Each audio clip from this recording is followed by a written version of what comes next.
Okay. Are we? Apparently, I'm live. I'm gonna wait till I know for sure. But let's move this mic over. Hello, everyone. Welcome, Detective Conan. I like this Conan debate. Welcome. Oh, yeah, Mom. Proudly. Yeah, Mom can't. What does this spell your mom? Okay. Okay. Anyway, we are live. Oh, Will's here. Sinram's here. Javier Partello, Austin Cornbread, Sinram, as always, doing the timestamps. William Ellman, Javier Portello. Sorry, I was actually very ready, and then water went down the wrong pipe, and then I just got thrown the fuck off. All right, hold on. Let me stroll. Maybe purple goop. Hold on. Let me get everyone because I don't think I did that right. Austin Cornbread, purple goop. We'll do it in order of appearance. K Master, Javier Partello, Sinram, William Ellman, Will, purple goop. Oh, Nathaniel Foga, right at the end there. Okay, cool. Hello, everyone. Welcome to another episode of Movie Crap Live. Look at that. I made a thing. All right. Anyway, that's stupid. Sorry. Anyway, thank you all very much for being here. You're in Philly. Why? I say that like that's bad. I actually do like Philly. Get a Philly cheesesteak, Nathaniel Foga. Tell them about your spices. Maybe that's what maybe that's what will help. The Philly cheesesteak will be even better. But I next time I see you, I'll get the. Oh, you're at work? Hey, that's cool. Yeah. And next time I see you, I need to get those. I sound devastated about coughing. Anyway, hello everyone. Welcome to the show. It's not sunny here because it's nighttime right now. Anyway, let's go back up to the. All right.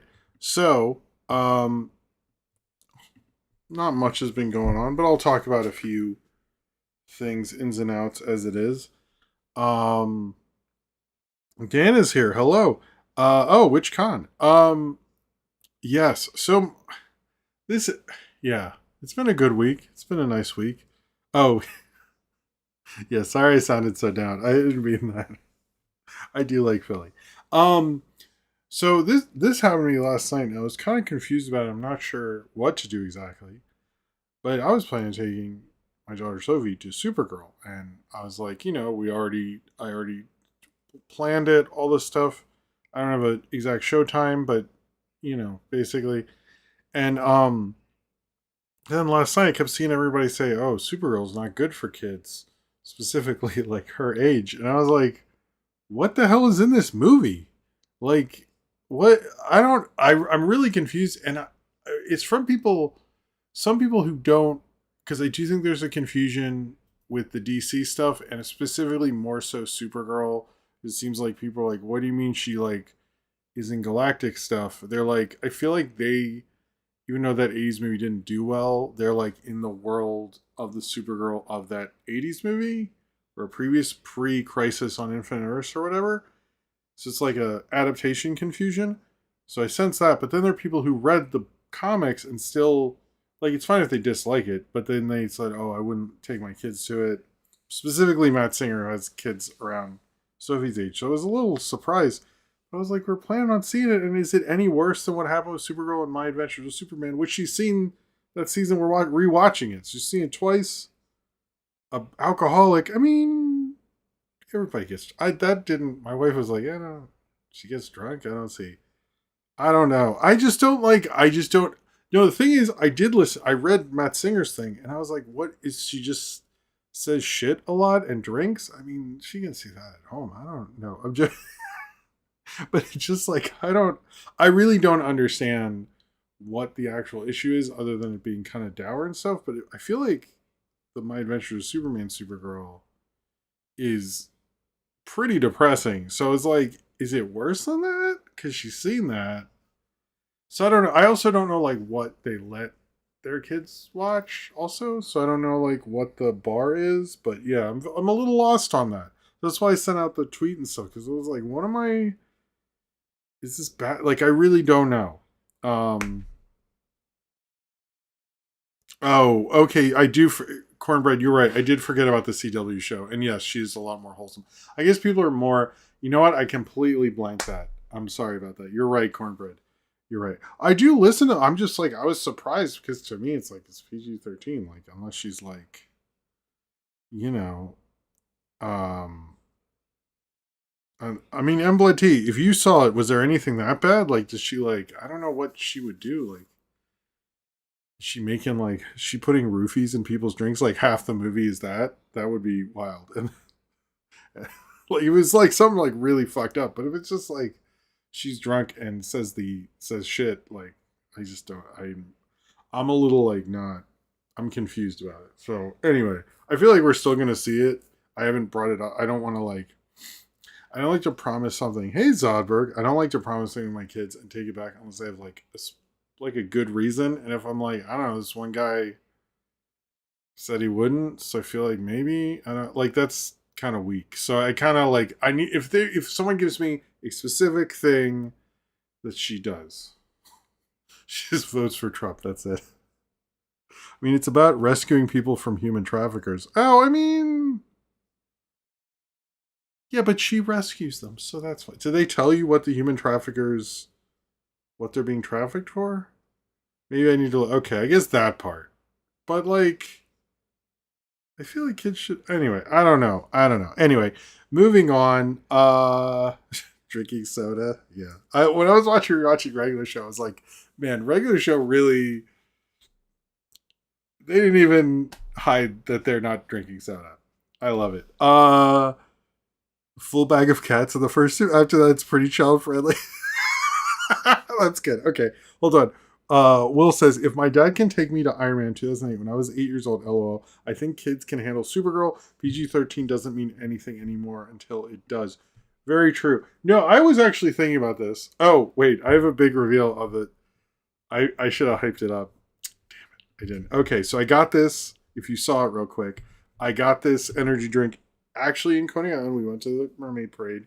There might be a video of that. I'm letting Sophie edit um the mermaid footage. We're editing it together, so I don't know when it's coming out. But anyway, I got this, and I got it because I saw it at the candy store we went, and they got these cool like whistle candy. They're candies you can whistle and eat. Anyway, so I got this, and I know I don't know the show, but it's fine. I got the One Piece Pirate Dream energy drink. I think it's going to be um, the same as the Bob Ross one. I think it's the same company. Anyway, but yes. No, I was thinking about this too, Will, because I was like around her age when I saw Terminator 2. Sorry. And like other stuff. So I'm like, I think it's like what I think is honestly happening, and cheers to you, Will, is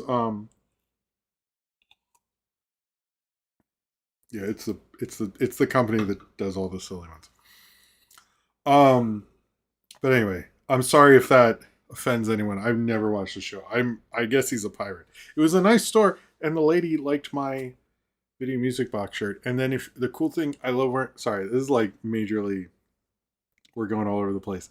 Uh I love wearing my video music box shirt because people will tell me stories about video music box and Ralph McDaniels, and a lot of people think I wear it because I get like people go, "What's up?" and like, "Hey King," and all this stuff. That's neat. But the story, that's really like I could care less about that. It's the stories, man. It's the stories. Anyway, no, sorry, I'll get to you, slap jockey. Um, no, I was thinking about that where it's like I think what we perceive as R-rated for kids, they don't get to see. But what is happening is they're just seeing like stuff that's relevant to them.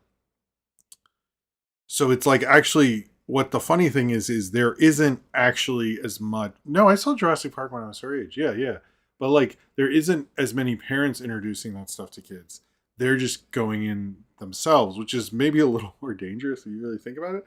But like that's what I've noticed. So anyway, oh, the Slapjack says when you think about it, Paul Blart is modern Conan. I mean, yeah, Deer Hunter 14. You know what I was gonna say?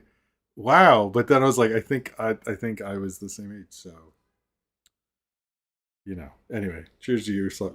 Can you take a dog to a movie? I wouldn't. I mean, crypto is in it, so cheers to you, slap jockey. Okay. I just was like, it's a different one, and the lady at the store was nice, and let's go with it. But yeah, I have noticed that kids can't watch the violent stuff that we grew up on. I think I'm. Oh yeah, but I watched. So my son was sick on Monday, and I stayed home with him. And we watched Godzilla Kong: The New Empire because like this Godzilla is from that, and the King Kong we have is from that. And so half the movie he was like, "I have these toys. Oh my god!" Like it really was. He thought that was amazing. But Avery is cool. I will get back to your thing. I'm sorry. I saw you wrote a big thing and I like missed it. Apologies. Um, but yeah, he had a lot of fun. But one of the fights was too much, and he asked me to fast forward, so I did because I'm cool. Hey, Jortunes. But it was fun watching it with him because he was hyped and he wanted to see because of my lamp thing. He was like, "When does Godzilla go underground?" So I had to show him when Godzilla went underground. I said, "Hey Jim, I take my dog to both Superman and Supergirl in a cape and matching outfits, but I think me and her both want to know why are they putting the dog in danger for both movies for most of the movie." Yeah, I was thinking like, are all of these going to be cryptos in danger? Because we can't keep doing that. But anyway, hello, my daughter. Wait, you are right, Blaine? That would be wild if you just put. I would not really be cool about that, but it would be wild. I don't know. I think it's like fine as long as the morals of the movie are in the right place. If they're like crap morals, that bothers me more than violence or cursing or nudity or whatever. But they don't really do nudity anymore. Like you're not seeing a Hollywood movie with fucking in it. You're seeing, you're not taking your kid like, oopsie, I took my kid to was it Leviticus or whatever? I haven't seen that, but you know what I mean. Like no one's taking the kid. That's not a mistake you're gonna make, really. Anyway, two things. I have been still watching Buffy. Season one, like while I do other stuff. But there was one that ended where they're just like all like, "Well, the Hellmouth's not going to ruin our love lives or anything, is it?" And they just all like laugh and then stop laughing and look sad, and then the episode ends. I was like, I get why this show was a big thing because Dawson's Creek and all the teen stuff was not as like haha depressing. It was like hopeful and like it was. I was like, okay, I'm starting to understand why this you got bit by a dog? Oh man, that sucks. Yeah, a good idea to get a tetanus shot. Also, we finished our watch of the Star Wars the specialized cut, and um we watched Return of the Jedi. Um, I Oscar was not as into it because we had just recently watched Return of the Jedi Special Edition. He did like the Ewok song in some parts, but it's definitely the worst one. I mean, it's like it sucks watching that one next to the others because it is very apparent the quality dip in that, but it is so I do think it's better. It plays better as a this group of people were taken in by this war and changed and found things out about themselves, unless like this is part of an epic saga. It's more like a personalized saga, which I do think changes it, but it does look rougher. And I noticed like there's a lot of times like Vader's out of focus, like shit like that, where I'm like, I kind of like that more. Anyway,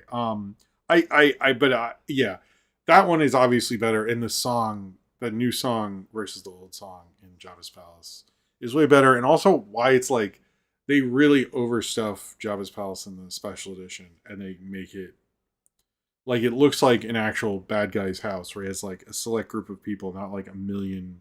Like they really push like, look how many people are here because Lucas can do that, but it really ruins the kind of more intimate vibe of the movie. It feels much more personal. But I think everyone agrees Return of the Jedi was messed up by the special edition. But I am here to tell you it is way better and yub yub rules or whatever it is. Yub yub yub. That's about it. I don't want to go on about. I saw Pleasantville and that was interesting, but I think we should just start the show. I was on a podcast. I keep fucking up the name. of the podcast, so I'm just going to look it up right now because I don't want to mess it up. It is on my Blue Sky. It's on Discord in the announcements thing as well as in other places. But it is a brand new episode of I Heart Animation from Jonathan North. He had me on talking about my favorite animated things of 2025. So I think you can probably guess what I'm going to say. But we had a good time. He was a really cool guy. I hope to be back. It's a good show. Listen to it. Check it out. Leave a comment and all that stuff. But yeah, it's a good show. Thank you guys for liking the Nelvana video. I am going to do more every show ever. So there's some other bigger projects I'm going to do before we get any more of those, but it was cool. That was a project Ryan and I have been working on for a very long time. And I kept like getting parts of it done and like while I'm trying to do other stuff, and there's some weeks that are better than others, but we finally got it out. There will be other ones. I hope another one at least this year, we'll see. But and I've shot the parts of them. So yeah, but it was cool to have that out. I hope you like Disclosure Day, Small Fry, the cartoon. Am I forgetting something? What came out? I think I forget. Anyway, this is the stuff. I hope you liked it. But yeah, check out that podcast. I will be reposting on all my socials. So if you have trouble finding it, it will this weekend. I'll do a better post of it on everywhere. It's just minor posting here. And I need to thank Gamma for having me on. But he was a cool guy. I enjoyed doing that show. Is there anything else? Pleasantville's. I don't need to go on about Pleasantville because we're already late. All right. Maybe next time. Maybe I'll review Pleasantville at some point. Probably not. All right. This and everything I do is supported by you, the fans, either through Super Chats during the show where I'll drink this One Piece Pirate. It's called One Piece Pirate Dream. It's just a blue energy drink. But yeah, it's that one. If we get to $20, I'll make these lights go all. I should have my site. I'll make these lights go all flashy. If we get to $40, we will have Godzilla, New Empire Godzilla, because he does get powered up like this. That was the other thing we saw him pink. Oscar was freaking. It was fun. I didn't really fully reveal where the toys came from. But when they make the new one, I'm getting them new Godzilla and King Kongs. And I should get that Mothra from it. It's hard to find and all that. Anyway, here is Godzilla.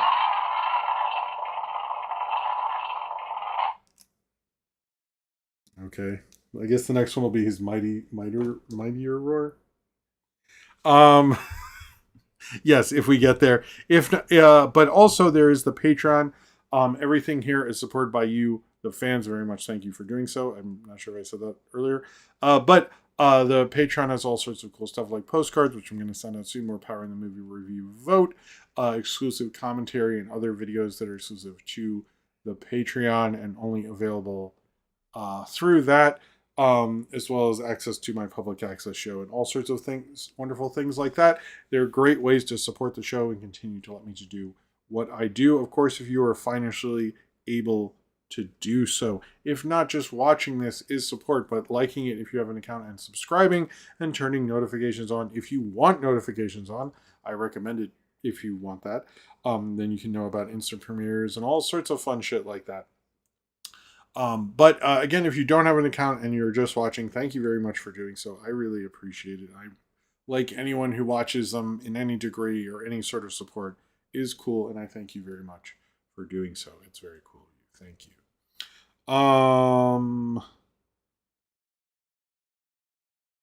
2030. I can't commit to that at all. All right. Also, there is the Discord, which is a wonderful community run by Cornbread, Austin, Zane Powers, and Ryan Walterson. They do a wonderful job. They do movie watches once every now and then. I don't know when the next one is or if there is one this week because I don't run that at all, but they do a wonderful job. And there's the daily questions. There's Ask Jim channel. I need to post again on the music section. I haven't done that. I've been meaning to post more on there and all sorts of wonderful things like that. It's a really great community. It's, I think, the Discord and most... we're doing a movie next week.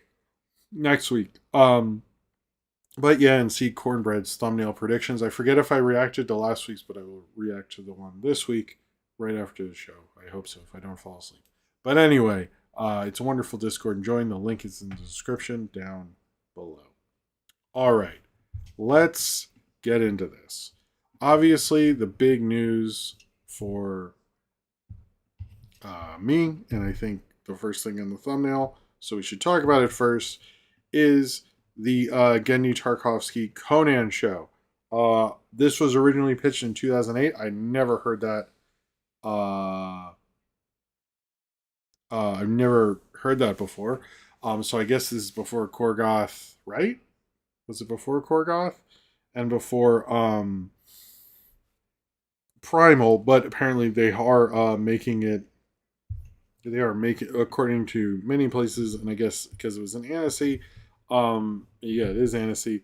They're finally going to make it. It is coming to Prime Video via Cartoon Network Studios, which just seems to be making stuff for the highest bidder, I guess. But that's the deal. Genny's quote was, "After finding love in the Pirate Queen ballet." Oh no, this is the description. Sorry, this is the description. What they're doing after finding love in the Pirate Queen ballet.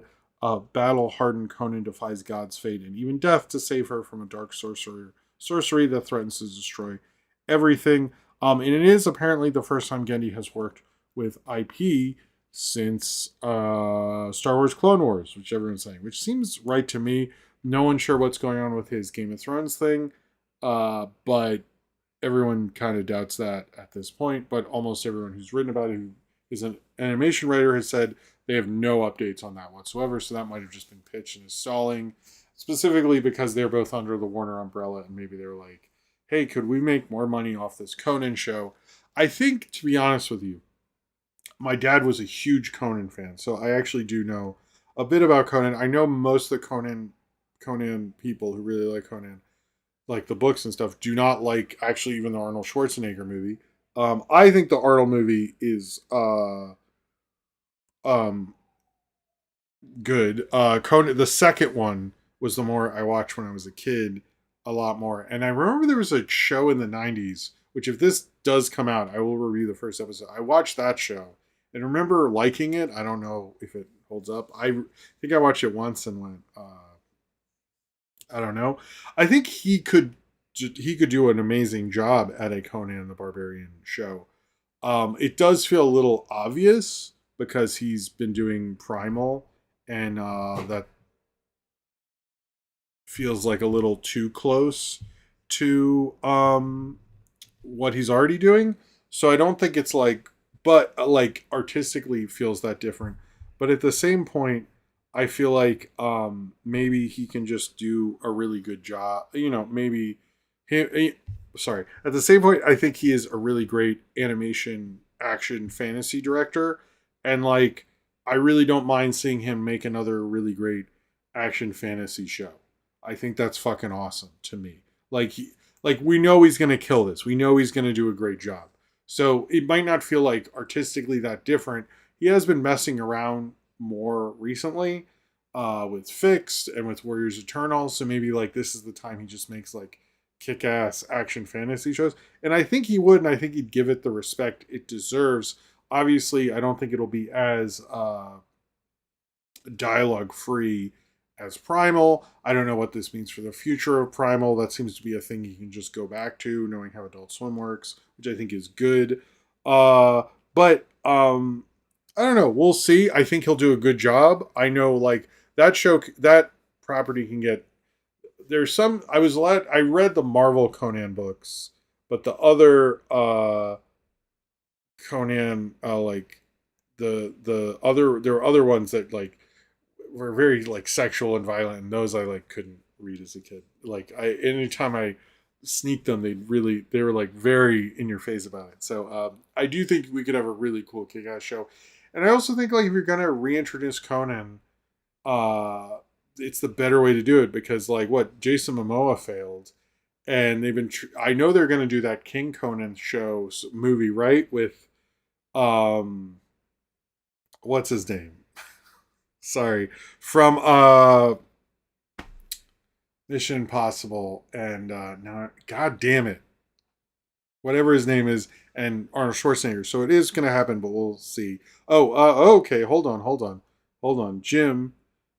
William Ellman, Jim, the first teaser for the unrated director's cut of The Devils was released today. I didn't know that. It's wild that unrated Caligula was released first, and now The Devils will be available to watch in full. Never thought that would happen. I never thought that would. I don't know Caligula. All I know is like my parents and their friends hated that movie, so I've been curious to see it. I feel like maybe I won't hate it as much. But cheers to you, William, and thank you for your generosity. I guess we are. We're definitely past this. I'll check the thing, but I'll do the. Oh, okay. Let me just do this now because we're getting. But cheers to you. Um, Thank you very much, William Owen. Uh, I don't know what this guy's name. Laffy. This is Laffy. Luffy. I shouldn't. I shouldn't. Man, I don't know who this guy's. This guy's One Piece. I don't know. I literally don't know anything. I think it's Lofi. Am I have it? I should stop. No, not Craig McCracken. Christopher McQuarrie. Thank you. What's your tunes? What's your dad like about the Conan books? It's been a while. He used to really like those solo kind like he liked the author, not more Mofiat. He liked a lot of different kind of fantasy not heavy metal magazine, but kind of like the writing of that and the book. He had like so many of the books. So I'd say he likes the book version and he likes like the evolution of him through the books, but he doesn't like the movies at all.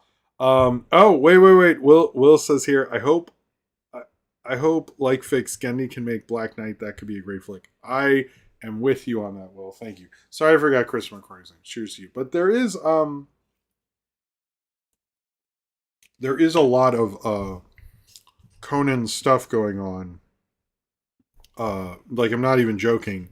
Because of that movie, I think we talked about it once, twice, three times a lady. Sorry. Oh, come on, YouTube. Why?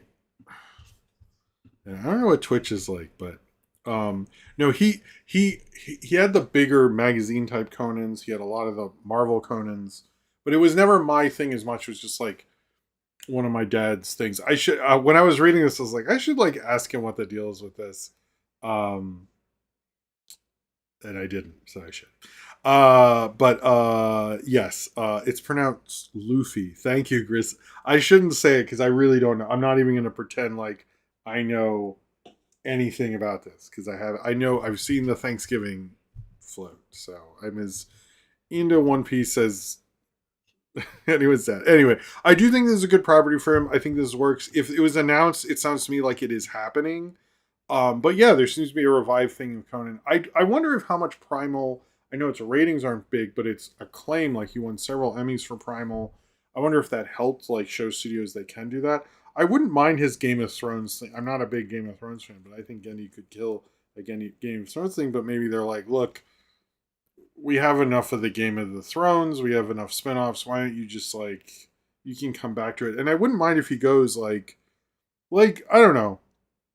I don't mind if a director does the same thing if they're all like really incredible, solid pieces of material. And if he literally goes from Conan to, Game of Thrones to Primal, goes back to Conan, whatever, sounds cool for me. But I don't know. To me, it just sounds like we're going to get another really cool Genndy violent action fantasy show, and it's going to be a Conan show and it'll work out.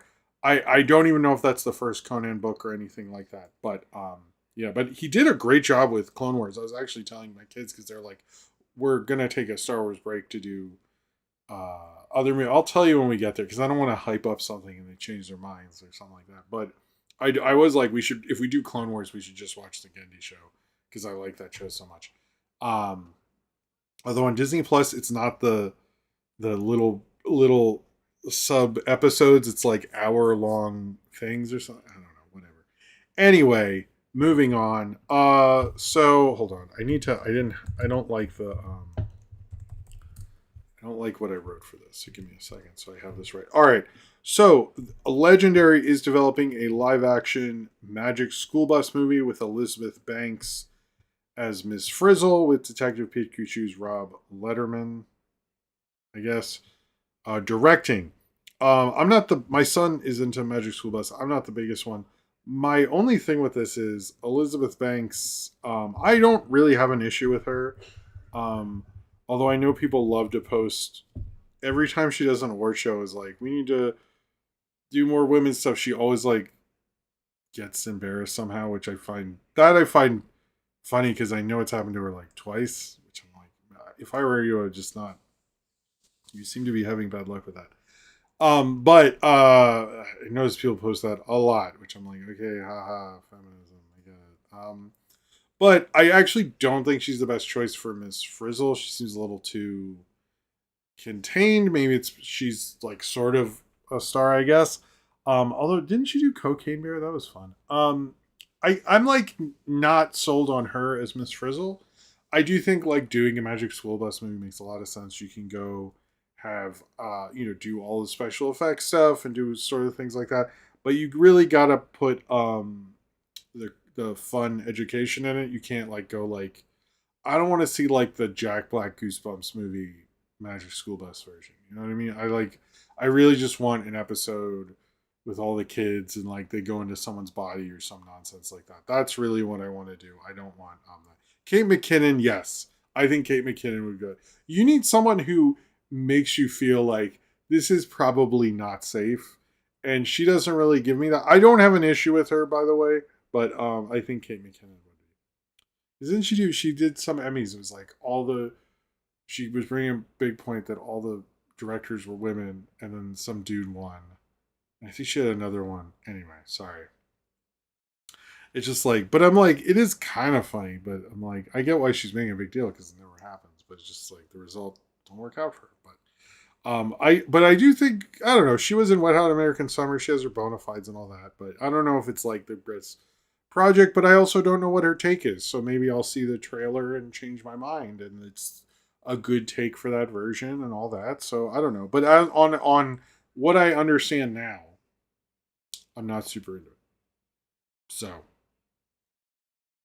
anyway, although she's a pretty prominent female. Did Charlie's Angels, was that her? No, Cocaine Bear. I just said that. Oh my fucking god. But Cocaine Bear was fun, right? Didn't I like that? I think I did. I don't know. Who can remember Cocaine Bear? The 2020s are a weird time. Anyway, all right. Ray Gun and everything going on with this. This is sort of a few stories and wait, hold on. We're past the point of Godzilla, but let me read this and then we'll do Godzilla and then I'll talk about Ray Gun. Because I do actually have a lot of info on that I didn't know last week that's actually really interesting. Hold on. Jim I don't know why I'm saying Jim. I'm Bob Doling it. All right. Does anyone get that? I don't. Anyway, sorry. Will says, yeah, nowadays and even back when Jim, back when Genndy's Clone Wars microseries only available to watch as 2-volume compilation movies, I still own the DVDs and they're packaged the same on Disney Plus now. Yeah, I had those before. I think it's so weird, but I guess they were obnoxious to watch that way. I will say that. Like it was fun for me, and I watched them with Ian, and I'd like go to his dorm and we'd watch them and be like, yes, well, I'll see you. This was a fun half hour. I'm going to go here. And it was like really dumb, but it I have good memories of it. But I was like, yeah, that would be an obnoxious DVD to watch. You're like, the best part was next week, because next week would always be like, sorry, I know I've told you this before, all of you.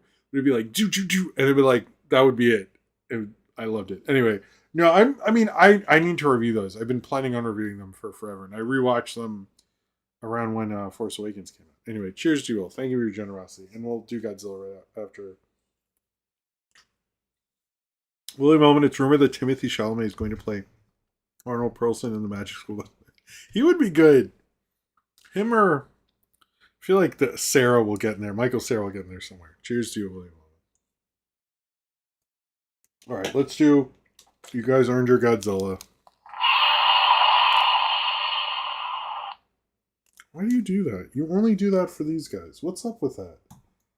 When it's the kids, it's like I'm roaring all the time. But then, like, you have a stream and you're like, all right. Anyway, we'll just have this go past ray gun. This stuff. All right. So the ray gun thing. This is. I think you guys will be interested in this. So ray gun. Ray gun. I've heard people. There is a Captain Planet thing later. You're not gonna. I'll get to that. But let's talk about ray gun. So ray gun. Ray gun apparently the people behind Raygun really wanted the IMAX date that Narnia left, and they were very much campaigning for it, including Brad Bird and I guess Lasseter and whomever is working on that, and they really wanted it. However, I'm both the company IMAX and Netflix very much wanted Cliff Booth. Apparently, though, the part of this that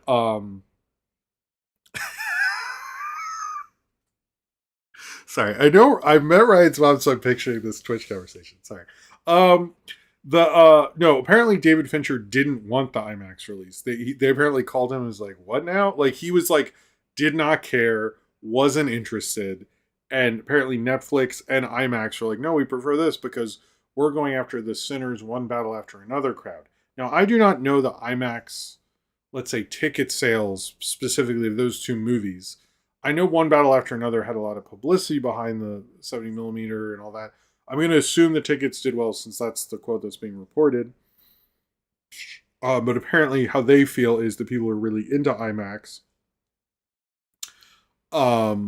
will sorry, the people who are really into IMAX. That's what they want, and they wanted that, despite the fact that another filmmaker was like, "I would really like this. I have this big movie." And they went against it basically. I do think that shows an industry bias towards animation that you have one film that's like, we'd really like this. I do think it's like, I've mentioned a few films. I think Best Animated Feature is going to be an interesting category this year between Raygun and Wildwood, and they'll just let Toy Story 5 win probably or some shit. But like, I do find it like they really had a chance with this. The problem with this movie with Raygun is when it was pitched and started production, it was an Apple movie under the Skydance thing. It's a Skydance movie, which, you know, bought Paramount and then bought Warner's away from Netflix. So then it's in this awkward position because Netflix is releasing it through Netflix, obviously. There's going to be somewhat of a theatrical release. They're not going. Oh yeah, it's true. Minions and Monsters.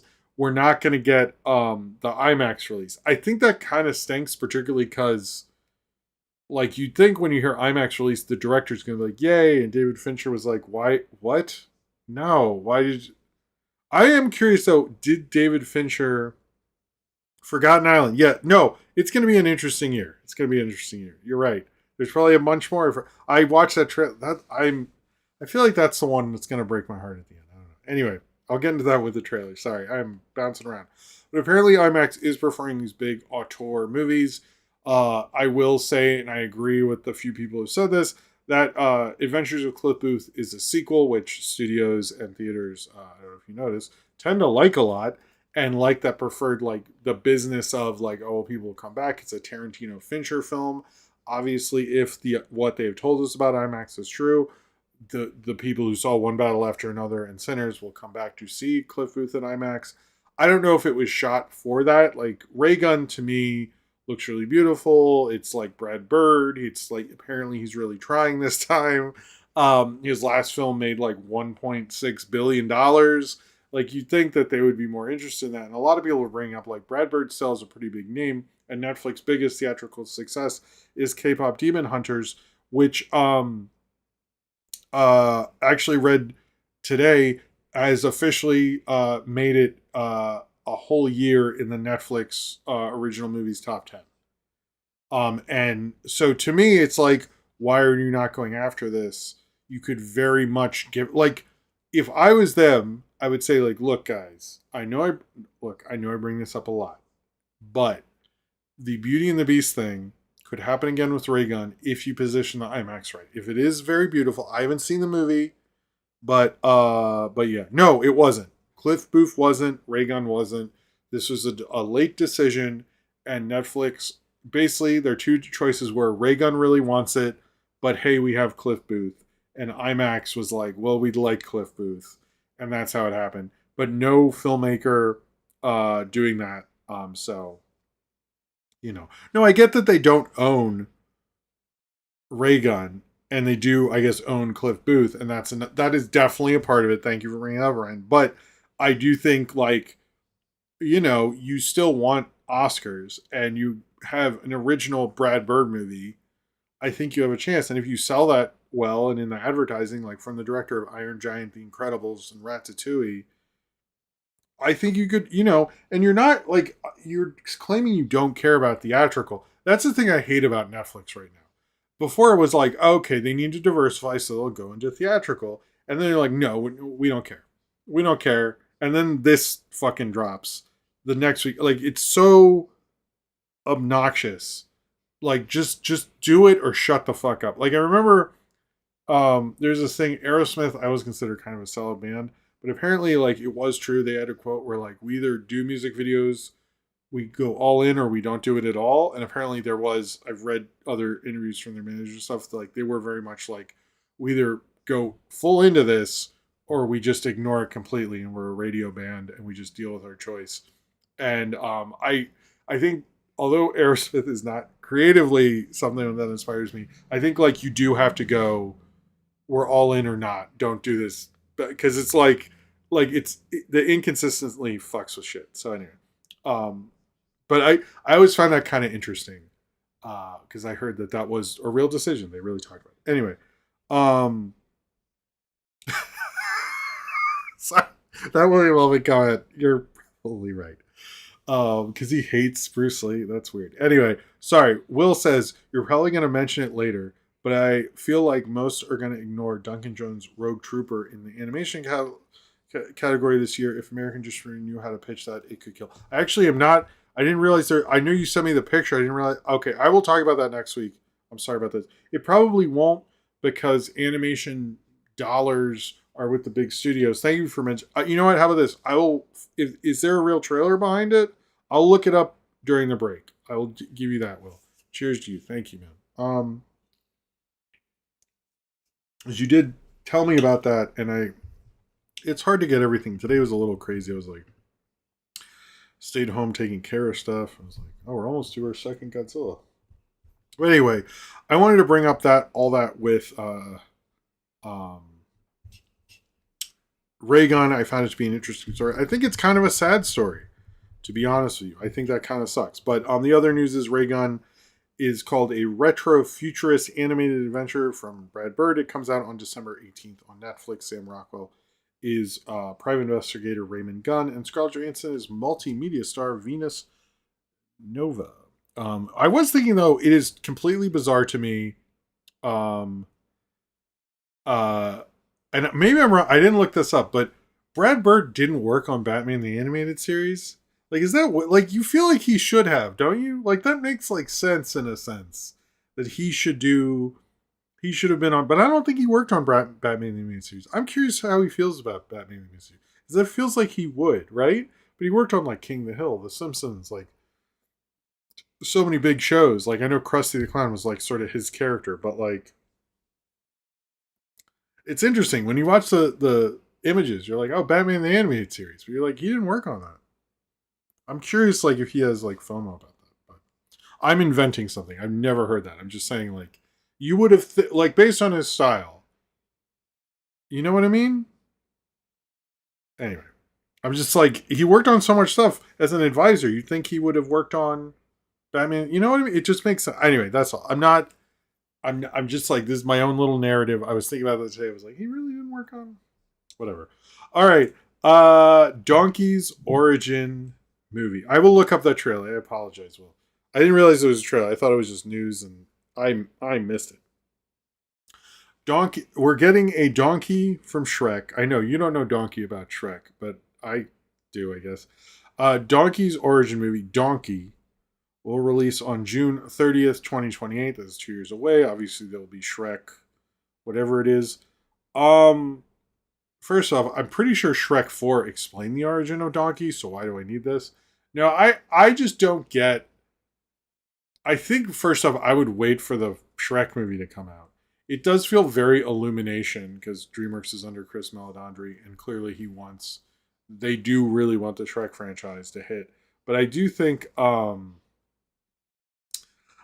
don't know. I'm like not in love with this. Although I like Eddie Murphy as more of a performer than a voice actor. So I'm not like, I feel like that's like too much donkey. You never go full donkey. And I think that's,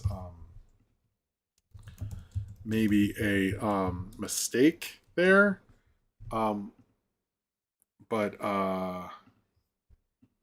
sorry. Um, I'm not sure about it. I think it is kind of gives me an excuse to review the Father of the Bride episode. Yeah, I guess so. In 2 years. Uh, did I say Shark verse? I meant Shrek verse. Damn it. I just don't really think it's a good idea. Does anyone think it's like? I just think it's a bad idea, and especially this early. Like, what if Shrek 5 like doesn't perform well, and then you have Donkey? Like, I don't know. I also think if you're gonna get a good director or something, we'll see about all that. But I just don't think it's a good idea. Right at this juncture, like if they were like, well, after Shrek 5 did well, like I'd be with you, but like you don't even know what's gonna happen, and like what if like people hate Shrek 5, and it's like the next year, like you couldn't anyway. Um, we also learned that it was announced that Warner's is considering a Powerpuff Girls movie. No one's name was involved, and it hasn't been greenlit. So to me, this is just like a thing they're pushing around and mentioning. But until there's a director, and it doesn't sound like Craig McCracken, I don't know. Uh, there's not much to really say on this other than Warner's is like testing the water. I hate when they do this. They're like, well, I don't know. We talked to a screenwriter once maybe about it. Doesn't really work for me, but whatever, we'll see. Um uh there's a theory I really like that Doggy's one of the Pleasure Island boys from Pinocchio, and if the origin story screws my head canon, I'll be pissed. I could see that. That'd be cool. Neros is excited. Yeah, Nero's Q. Wonder what happened to that guy. There's like a 70% chance he voted for Trump. I'm just saying, I don't have any proof. You know what? Yeah, let's restart the Nero's Q feud. Actually, that's what we need. I just think he probably voted for. I just, I just think that's not a Venn diagram, Nero's Q. I'm coming for you. No one knows how to contact that guy at all. This is the worst idea. All right. James Wan is directing the RoboCop show pilot, which will also have a new cybernetic lawman. If you're wondering, and if I feel like I've mentioned it, if you direct the pilot episode of a show, and this is why you're like, why do so many major directors want to direct pilots of a show? If you direct a pilot or first episode of the show, you end up, because of DGA rules, this is a real thing, you get a percentage of that show forever. It says executive producer, and maybe they'll call you about stuff or something. But that's why, like, Scorsese did Boardwalk Empire. That's why, like, it's constantly like, if you watch like fall TV, you're like, why are all these like huge directors in this? So that's like what he's doing. It's he's just getting for the bag. Good for him. I do not think uh I do not I don't know like if I don't think a RoboCop show is a good idea. James Wan could probably do a good job, and it'll probably be a good tone, but it's very much a a money thing. Oh, I didn't know about that. Well, sorry to Nero's Q. I hope he's doing okay. I don't know when that happened or anything. So if you forgot about Shaka King, the director of Judas and the Black Messiah, which I really liked, he is back. He's reteaming with Daniel Kaluuya, who went away with all that nonsense with the cult or something. I don't know, but he's back, and he's working on a film called The Parlay. It's with Tiana Taylor, who's circling. Okay, Daniel Kaluuya is official, and Tiana Taylor is considering. It's based on an original spec script. The plot is being kept secret, but we understand it is billed as an action crime thriller. It's at Amazon MGM. I will say, I think Judas and the Black Messiah is one of my favorite crime movies of this decade. I really like that. I've watched it a couple times. I really, really did like Judas and the Black Messiah a lot. I thought it was really powerful, amazing movie. And I watched the documentary that Lakeith Stanfield's character, when he reveals all that stuff, Like they mention at the end of the movie, but I watched time. That is like a dark story, I will say. Like just like the whole idea of like selling someone out like that and admitting it and what happened. It's just like the whole thing. But it's like it's really good. And Daniel Kaluuya was great. Like Hugh Stanfield was great. I just yeah. Anyway, Mandela Butterfly. Thank you. I love the Mandela Butterfly super chats. Cheers to you, man.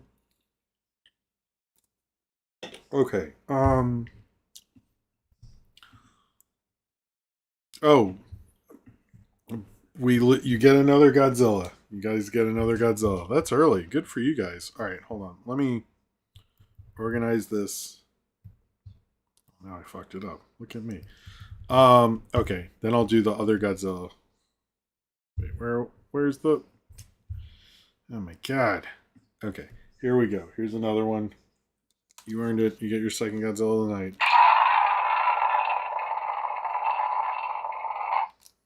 So you like that? I feel like because they appreciate the fart and the kids don't. It's making me think Toy Story's real, bro. All right, just for that Godzilla. I swear I should like film it just to. Now this makes me sound crazy. Okay, anyway, moving on. Super. No, yes. We got two adults. These are really just announcements through Instagram. They are nothing more than that. There are two things we're learning that are coming out in 2027. Super Mutant Magic Academy is coming out in 2027. We were hearing 2026.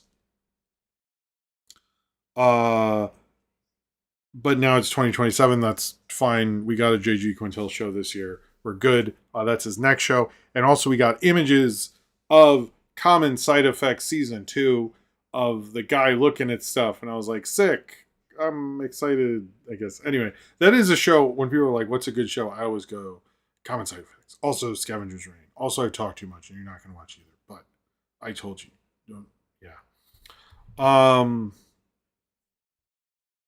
Thank you, Will. Thank you. I will check. I will. How about this? This will be my because you did, and I really misunderstood the thing. Anyway, so we got a few DC shows, and these all sound cool.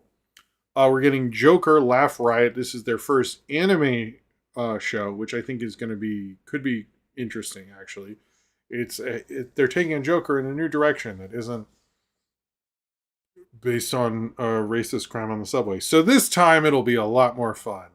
Uh, but no, I like the idea of that at least.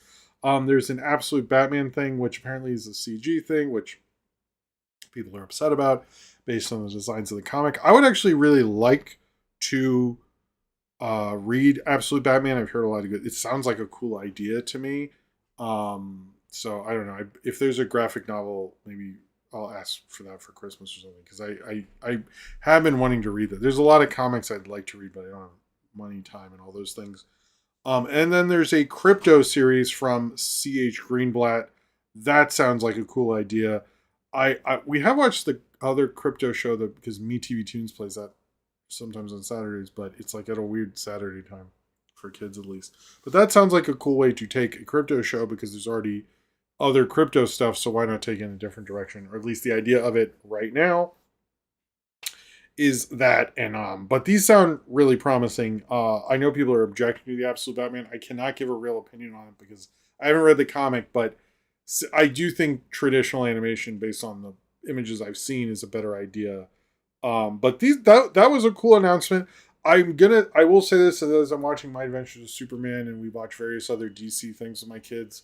Marvel, please step it the fuck up, man. Like, DC is so much more interesting animation wise. And I feel like Marvel learned the wrong lesson from the X-Men animated series, which was like, oh, if we have our plots and our characters, but crummy animation, it works out. And I really feel like, Marvel's got, the Spider-Verse and such. It has some stuff, but like, loosen up because DC is way better at that. And I think it would be cool. Will says, I'm still holding out hope for Scavenger Choice Season 2, man. It's a fool's hope, but that's still the best TV show this decade. No, I agree with you. I think they're both very different, but I do think Scavenger's Reign is, in my mind, the best sci-fi thing this decade. I'm with you on that. I don't think it will because people don't want to have their minds blown. So anyway, cheers to you, I'll say about the Absolute Batman. I don't think we got images of it, so we'll see what's going to happen there. In two X-Men news, one of the writers, Lee Soon Jin, I hope I'm saying that right. Google kind of messed with the spelling. So whoever's writing X-Men, I apologize. I'm not good at spelling, and Google's not good at correcting me. So we are where we're at.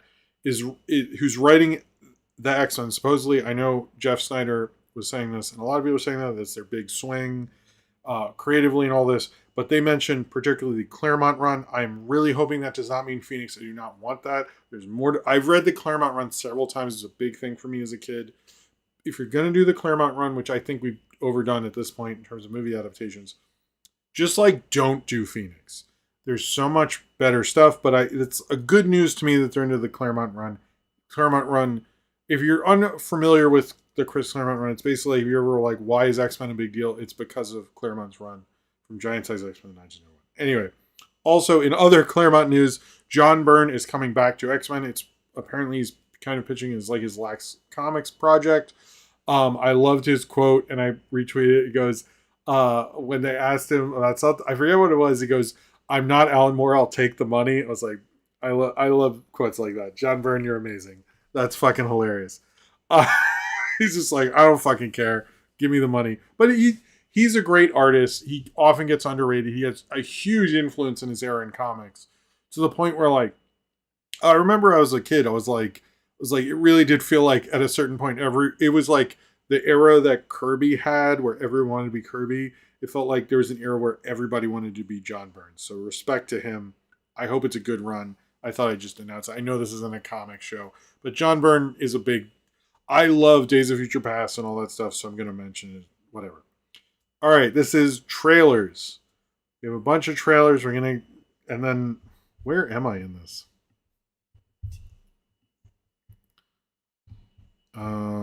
Okay, I think we're fine.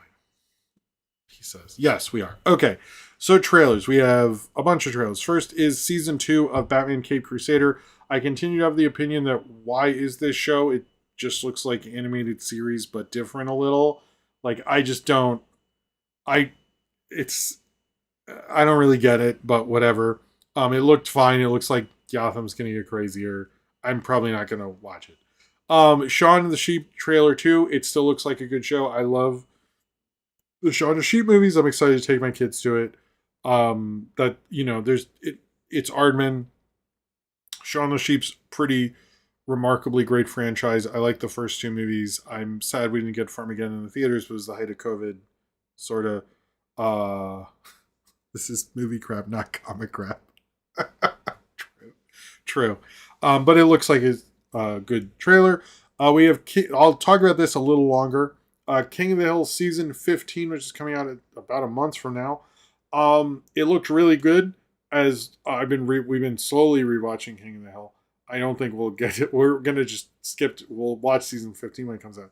But I like where it's going. The Connie thing I think is going to be interesting. I do like that they have various different plots and like are coming up with new ways to invent it. I have been thinking lately with King of the Hill though, how many episodes? Like, is there a list of like how many times they enter competitions? Like, it's like it happens pretty frequently.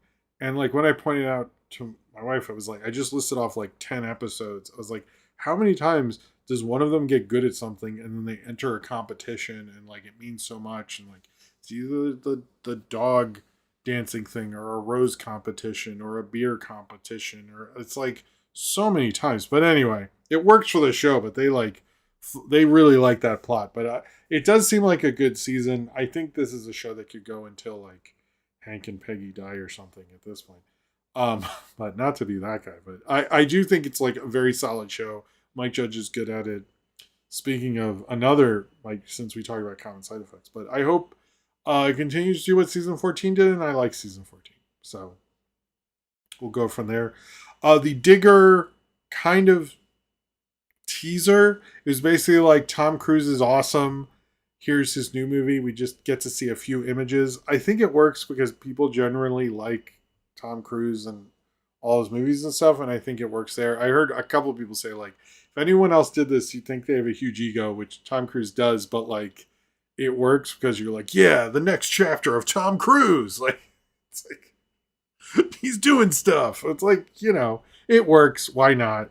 They probably should have given him an Oscar for Magnolia. He did get Paul Thomas Anderson to meet Stanley Kubrick, so give him some credit for that one. And he's the only person to be in a Paul Thomas Anderson movie and a Stanley Kubrick movie in the same year. I don't think anyone else. I mean, give him. I think he deserves credit for that. That's pretty insane, to be honest with you.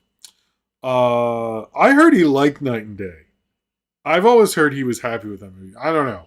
I saw it like once on a plane and fell asleep. That's a review. We got the new trailer for Forgotten Island. We learned more about, like, I guess people get stuck there and turn into stuff and animals. I like the Dave Franco dog. I thought that was cool. I was like, this is like, I'm going to cry at the end. This is going to be, I'm like not sure I want to take the kids because it's going to be emotionally devastating. But it does look like the follow-up to Puss in Boots: The Last Wish. Like, it really, to me, looks like the animation style is amazing. This looks like it's going to be really great on the big screen. And then finally, Practical Magic 2. I'm not the biggest fan of it. My wife really loves it. She's not happy about that they're making a new one. In fact, no woman I know who likes the first one wants the sequel, but they're probably all going to see it. I'm not into it. I'm like fine with it. I just like don't. It's not a thing for me. So I'm like, okay, it looks like the kind of prequel like Creed is. No, sorry, it looks like the kind of Lego sequel where like Creed will be like, this is where Rocky is now based on, life and facts and all this stuff and like where his character would be. And it's like really smart and interesting. And then you have like Force Awakens where like, but what if Han Solo is still smuggler because Han Solo is good at that and you like him? And this looks like that kind of thing. Like, it's like, but you want him this. Nah, don't think about aging. He's got gray hair. And it's like, that looks like it to me. I found it really interesting, but whatever. Wait, funny that you fell asleep during Night and Day because the characters are always getting knocked unconscious in that movie.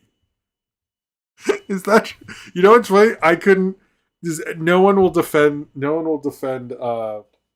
if that's true or not, because no one's seen the movie. Cheers to you. Did you see that recently? I did not notice. I know it's like him and Cameron Diaz, right? Or am I thinking of something else? How many movies were they in together? Just that and Vanilla Sky? Yeah, I guess so. Anyway, cheers to you.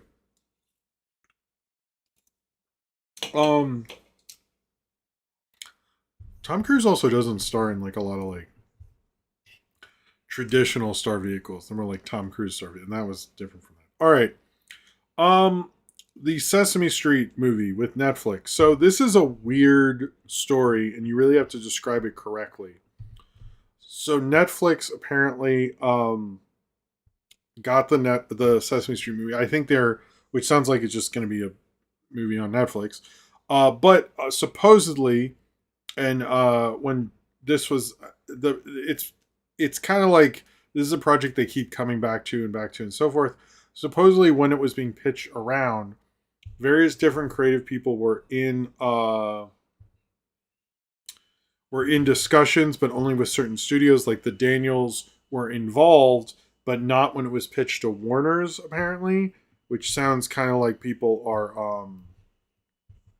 We're going to hear more and more about that, as well as what was the other ones? There are other studios that they're really considering.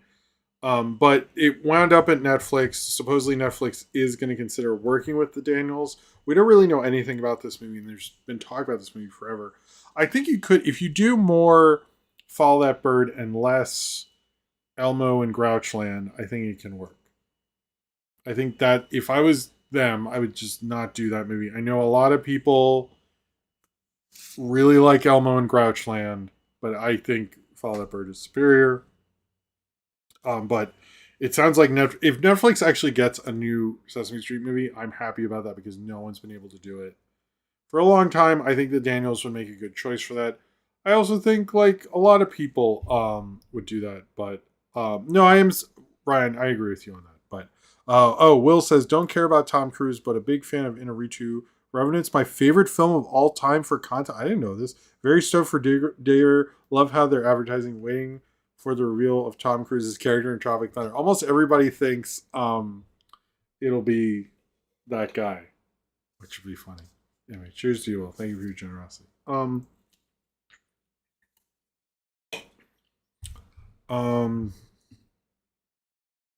Okay. I'm just gonna have this go for a while. I'll stop it during the WildC.A.T.S because that's too extreme. The lights will explode. Too extreme 90s. Izzy Pop. Really? Is that how you say it? Anyway, yes, Izzy Pop has announced that she will be making an original movie with Warner Brothers. We literally know nothing other than she's doing it. And it's a fossil fantasy animated musical, Prehistoria. It will be original project set outside her Helliverse. I think this could work. We don't know anything. I think they are specifically after this week, or recently with all the, backrooms, obsession stuff. They are looking at more of these YouTube people, and I think she's an easy one to go to. Or Digital Circus, for example. She's not in the glitch thing. She started her own thing, but I forget what her studio is called. I'm sure someone in the comments will write a thing like, Jim, don't you care about something she did or something? Just, if you're going to get upset about this, get mad that I was okay that she likes Repo the Genetic Opera. You can get mad at that still. The beef pan and I still have, I guess. But I think it's a smart move for Warner Animation. I think it's a good idea to have her do a feature. I think she deserves it at this point, based on 2 really successful shows that she created originally. She's a nice person. The 2 times I met her. So, yeah, I don't know. I don't know anything, but it sounds like basically,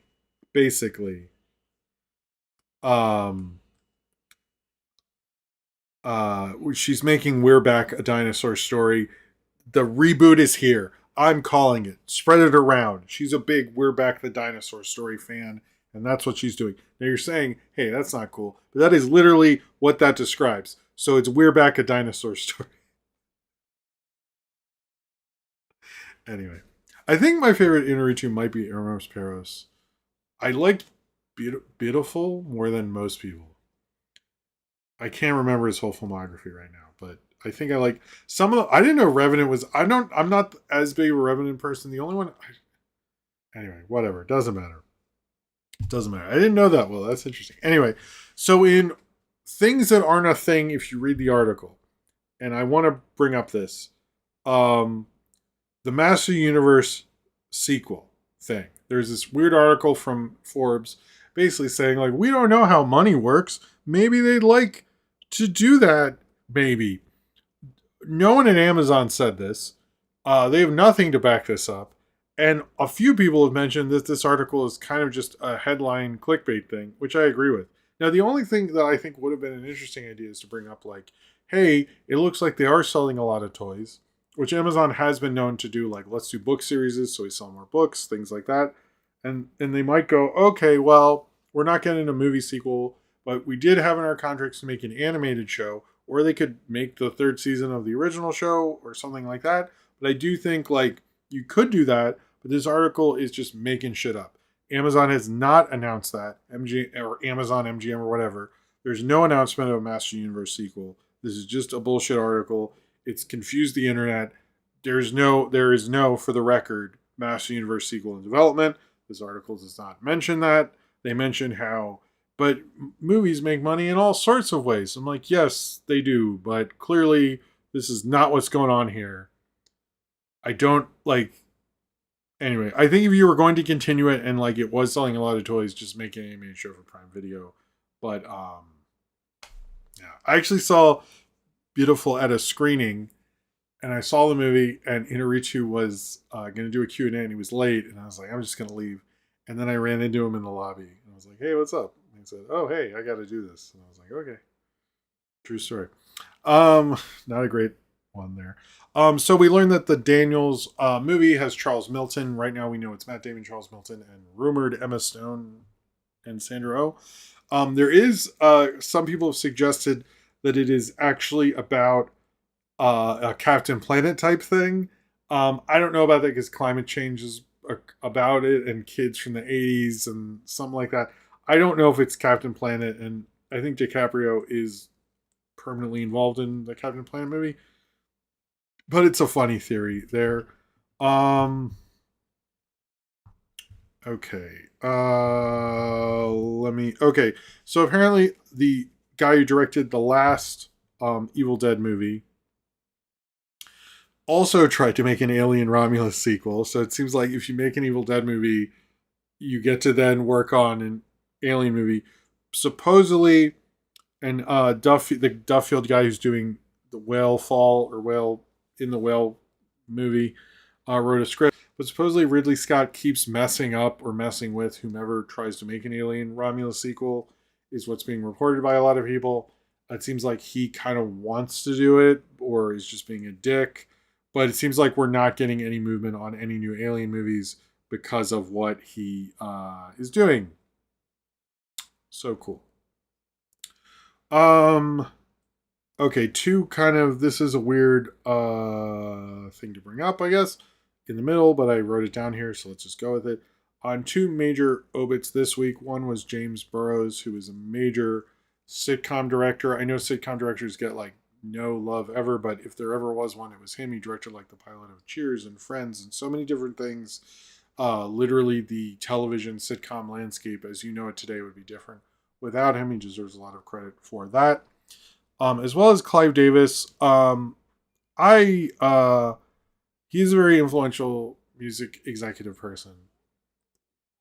I do think he does a lot of like he did a lot of bullshit moves in the late 90s 2000s. Like Santana's Supernatural was a little too omnipresent for me. I know he tried to. I watched the Todd in the Shadows about the Crown Royal um, uh, Run DMC album.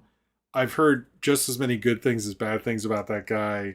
I'm just like, I think mainstream music would be different without him, but I am never going to. I'm never really gonna fully like say he was a great person. So yeah. Supposedly, I heard the Mummy thing was there because they didn't want it to be confusing for people for the Brendan Fraser Mummy thing. I've heard that in a few places. So apparently, like it might not have even been Lee Cronin's choice. If it ever happens, like it's a Lee Cronin's, I don't know. I'm curious about the whole story, but I've heard there's a different story behind that. So we'll see. All right. This is welcome to. Actually, we'll do these three things and then Slap House territory.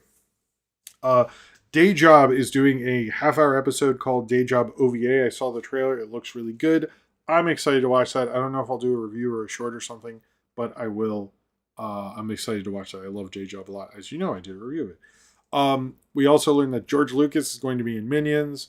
I tried to make a joke, maybe he's Hitler or something, but he is actually a big film history person. He does a lot of film preservation, so it makes total sense. Actually, he would be in Minions. Also, as many people brought up, he's the creator of Jar Jar Binks and the Ewoks, so the Minions are not that far off. It makes total sense. Also, he has kids, like presently kids who are kids. He probably just wants them to think he's cool. So I get it. We learned that the What We Do in the Shadows sequel has started writing, according to Jermaine Clement. That's really the only update. They're like considering working on it. And also, I learned Curie and Lou is the first New Zealand stop motion animated film. That was in the articles, and I just thought I'd mention it. I know I'm a guy who likes Curie and Lou. All right, we're gonna do this and then box office. So Slophouse time, yay! A24. I know you all love A24. What's wrong with A24? Well, Google has invested $75 million into A24 to develop AI filmmaking tools. To be clear about their AI filmmaking tools, and is in line with Thrive Capital, who is very into AI stuff, and we'll get into that in a second too. They really want to build new workflows, and all sorts of dumb corporate buzzwords and everything like that. Um, but um, anyway, we'll see. It's yeah, but they're working with an AI firms to do stuff. No one was really happy about A24 doing that, but and I'm also curious if people will bounce from them as a studio, especially since they're all openly against AI and where that's going to go with that. We don't really know, but we learned about that. Well, actually, here I'll tell you a funny story about Minions. I was like, "Hey, kids, you'll see Minions and Monsters with me," and they were like, "No, we don't like Minions." I've literally done too good of a job of telling them Minions was bad that they will not. I think they think it's a trick or something. Because and Sophie was just like, he just says like, Chris, like that's funny. That's not funny. And I was like, God damn it, I did too good of a job showing them what was good animation, and now look at me. They won't see the Minions and Monsters. I'm gonna have to see it by myself. So my kids won't go with me. God damn it. They're too smart. What the fuck? Anyway, um, so this Amazon Sam Altman biopic. This is a $40 million movie that Amazon greenlit, by the way, and we're going to do. But then they have a deal with OpenAI, which Sam Altman did. It's a $50 billion deal to use their AWS or Amazon Web Service. Mainly their cloud stuff. They're kind of like big corporate AI, big corporate internet and stuff like that. But Amazon and OpenAI do have a big deal. I actually do think, I think it's shitty that they're backing out suddenly since they did greenlight it. Like nobody tricked them. But I do also think if I was them, I would just say, hey, this is an obvious conflict of interest. So like, because it's basically like if they don't promote the movie right, they're bowing to Sam Altman, and if they screw up anything with uh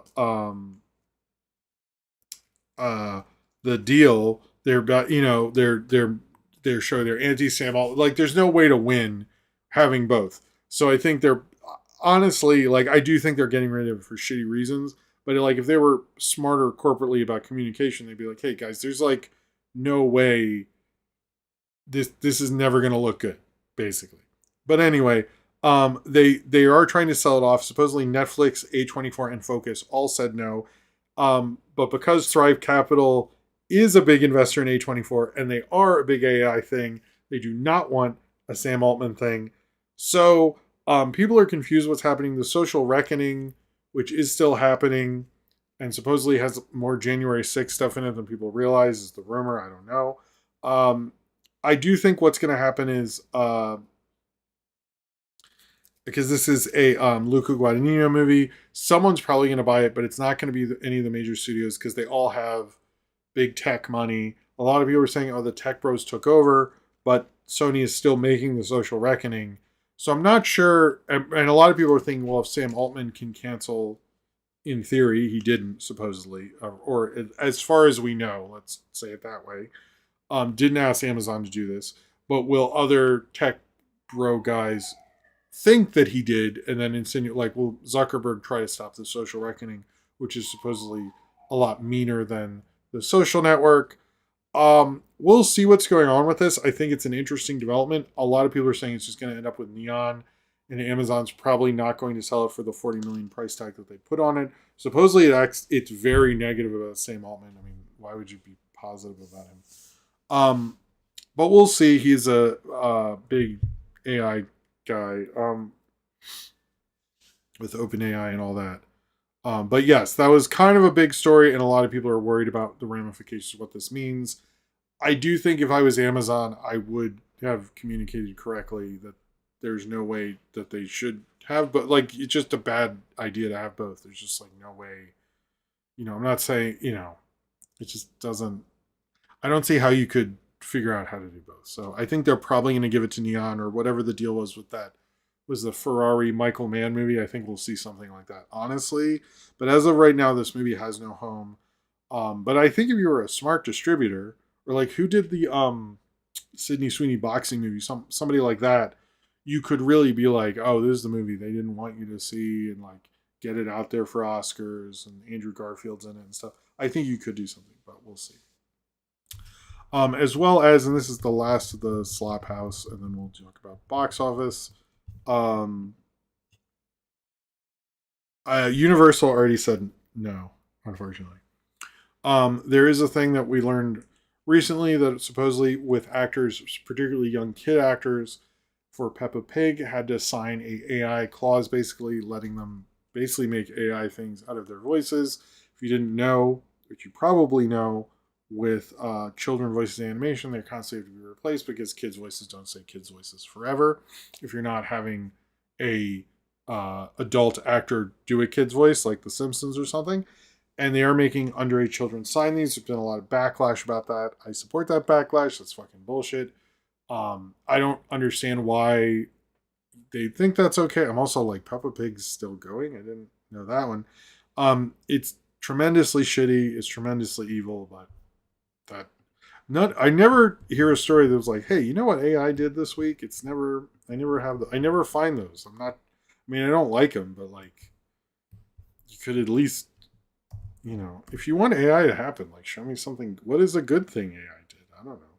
Like, stop. I think that would be good. And I know about them. I saw, yeah, the Michael Caine thing. All right, let's talk about box office, and then we can. I think not too late. Okay. Oh, it was a little under. Interesting. Well, it's still the biggest weekend of the year. Toy Story 5 had the biggest opening of the year so far, at least, in 2026 domestically with 160 or 159.6. So I guess it is the biggest opening for Pixar of the 2020s. It is actually over Inside Out 2 and 2 million under Barbie. That's where we're at with this. It is bigger than I think it was Toy Story 4 adjusted for inflation, actually, is the third biggest opening in June under The Incredibles 2 unadjusted. Of course, it's the second biggest animated opening behind Incredibles 2, which made 182 million, which is like, wow. It's the 10th adjusted all-time animated opening. Adjusted it made more than 4, but not 3, which I thought was interesting. It almost made triple what Hopper's made in its opening weekend. I think is going to outgross Hopper's soon, which is insane. It outgrossed a lot of the smaller Pixar movies already, and it's almost made as much as Hopper's did in its entire run already. And it it was 2 million off, at least on estimates. I'm not sure, from breaking Mario Galaxy's global debut. So the best global debut is Galaxy, I believe, unless the actuals came out differently. But it almost broke it, but didn't. I'm almost giving you a this is this is this is so far, because I think Doomsday will open pretty big, and Doom 3 and all those, so we'll see. I don't know if as much.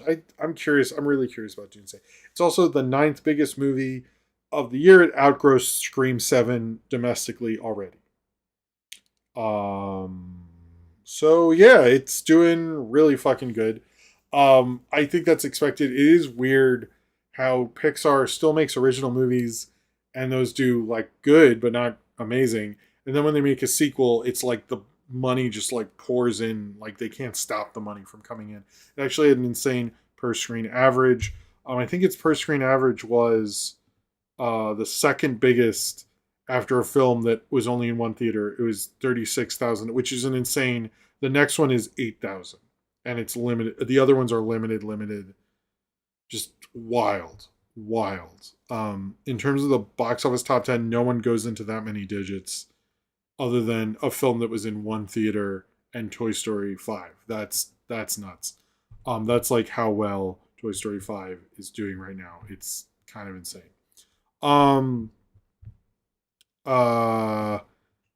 What were in other Disclosure Day is doing fine. I wanted to look into, because it opened better than Ready Player One, how it is against that. I'll look into that next week, but it did go down by 60%, which is not that's not good. Obsession, though, there's a lot about Obsession that came out.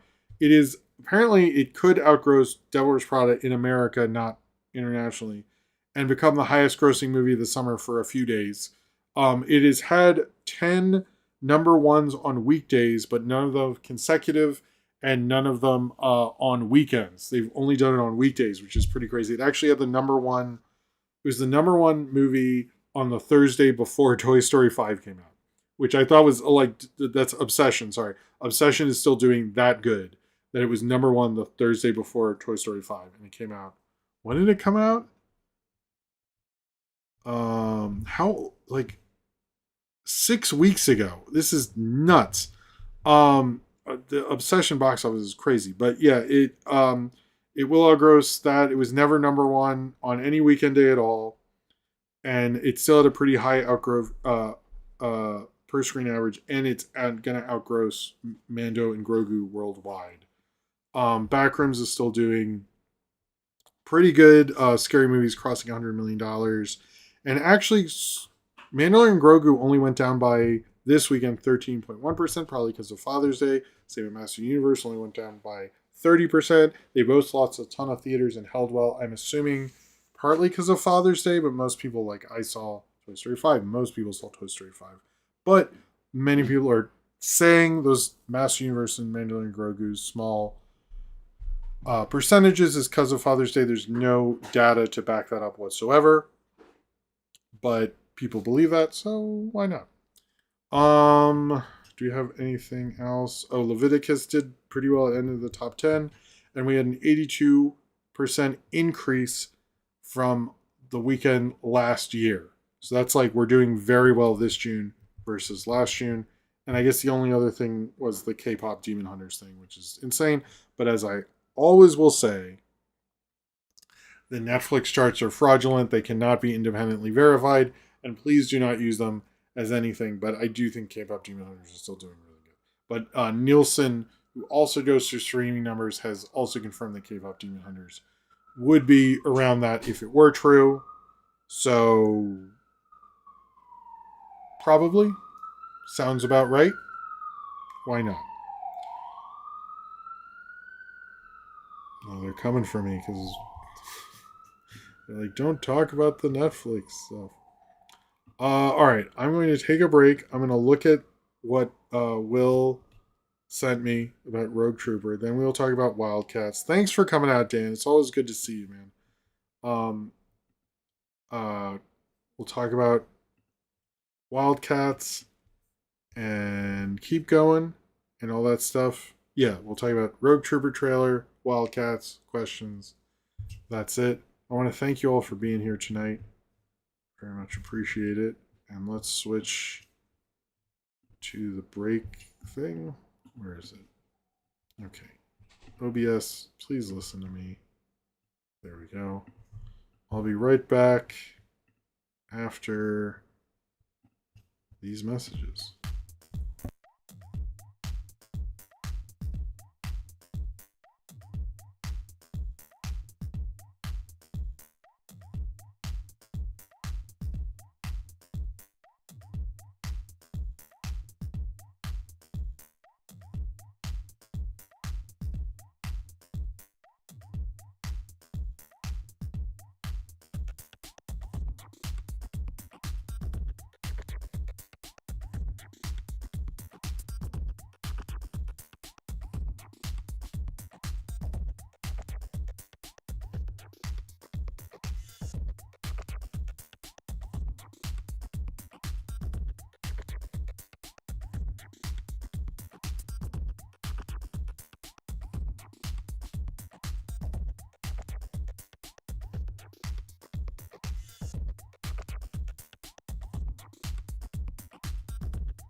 Okay, we're back.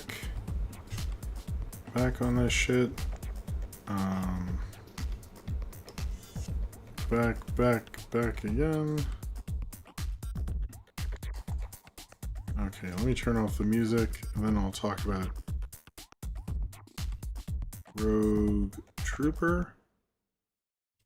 The teaser. Oh wait, no wait, I am. Why do you? Okay. Anyway, we'll talk about Rogue Trooper and then we'll talk about Wildcats. But anyway, Rogue Trooper is the Duncan Jones. He basically made it independently, but it is considered a old school war movie. I watched the teaser. It looks, I mean, it's very minimal teaser. To be honest with you, it could be cool. I wouldn't mind a good war movie in the animation style it is in. I feel like that would work for it. Obviously, we don't know like the movement beyond like pretty minimal movement there, but I do think it could work for him, and I do think that could. Oh, we're gonna switch back to that. Sorry. I'll do more if we get more. I'll do the. Anyway, let me do this and then I'll. But that's gonna stay that way for a minute. All right. But yes, it looked really cool so far. I mean, it's very minimal again. But from the quick reactions I read, I do think it'll be a good war movie. It sounds cool, and I think Duncan Jones like having, I guess, a more solid hit because I guess his last. I know he did Source Code and Moon. And I kind of lost track of him, but I feel like this could work for him. I don't know if it'll. I mean, it would have to be pretty phenomenal to go through this animation year, so we'll see. But I do think it was a good. For the little information we have, it does look a little Avatar-ish, like fire and whatever. But we'll see. No, I don't know how. It is weird though. I was thinking after Toy Story 5, I was like, are we gonna live in a year where a Minions movie is better than a Toy Story movie? Because that is weird. I don't know if I like that. But it's the problem is when my kids were like, why do you want to see it? I'm like, but it's classic movies and monsters. It was just that. Yeah, nobody. Anyway. Uh, even though Sophie saw the last Despicable Me with a friend, and they're trying to get me to go, I was like, no, because I had already seen it. But she was like, yeah, it's not my. I don't know. That was also the worst Despicable Me, like by far. I think. Yeah. Oh, Warcraft. I just posted that on as a throwback. But whatever.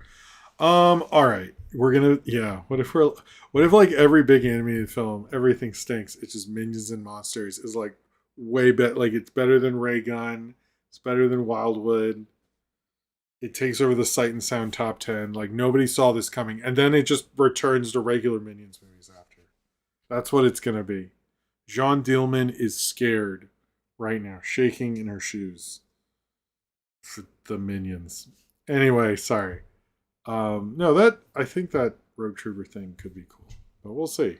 We know so little. It's like, what else, But I did notice in the reaction it brought up a little too much David Bowie. I'd be a little pissed off if it was Duncan Jones, but at least he's using his massive David Bowie inheritance to do something cool. I actually think David Bowie would be cool with that. So, all right. World needed the most. The Minions return.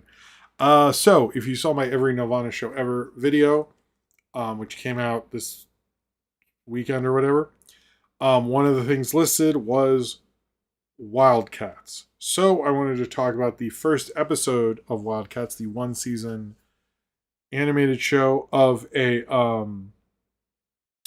Image Comics 90s staple. Although I am aware that this is now a DC property, I am reviewing this more as an Image property because that's how I remembered it, and that's when it premiered. It was an Image property, and that's why it was a big deal when it premiered. It was the first Image Comics to be made into a cartoon. This is before the Max. I actually checked, and before Spawn and before Savage Dragon, there was Wildcats. Now, something about this that should be mentioned, and I think let me bring up something.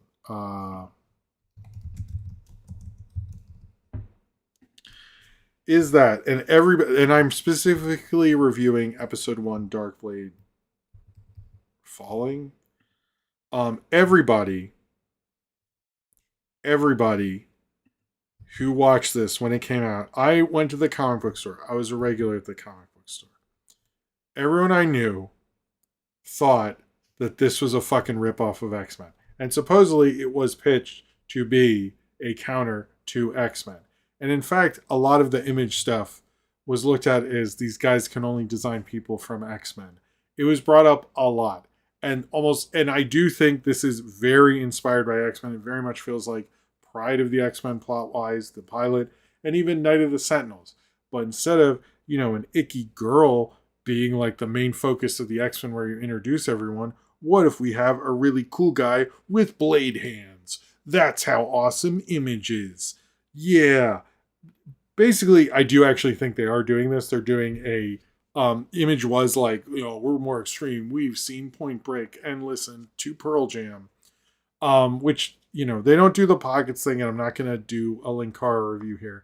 But it is very much trying to be the more extreme version of the X-Men. I understand why you'd want a Jim Lee comic book, as the X-Men animated series was based on his literal designs of X-Men. So why don't you get the guy's other superhero team he designed? It makes sense.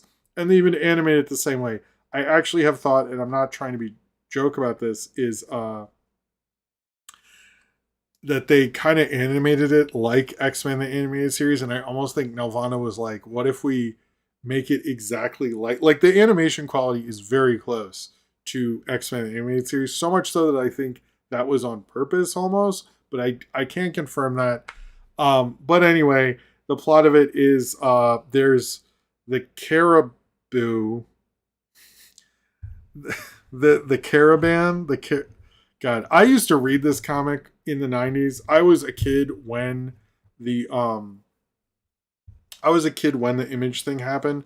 So this was all very much a thing I was into. I was like 9-10 years old. This is very much meaning the 9-10-year-olds. But yes, this is about the evil Dolomites emerge from the shadows, but the descendants of the Caribum race are the WildC.A.T.S, and they get hit with this thing, and they have the powers, and they're trying to recruit this is real. They're trying to recruit this guy who's basically their Wolverine, because each of the Image comic scenes had a Wolverine. They all had to have a Wolverine, and this one had, and his name was Warblade.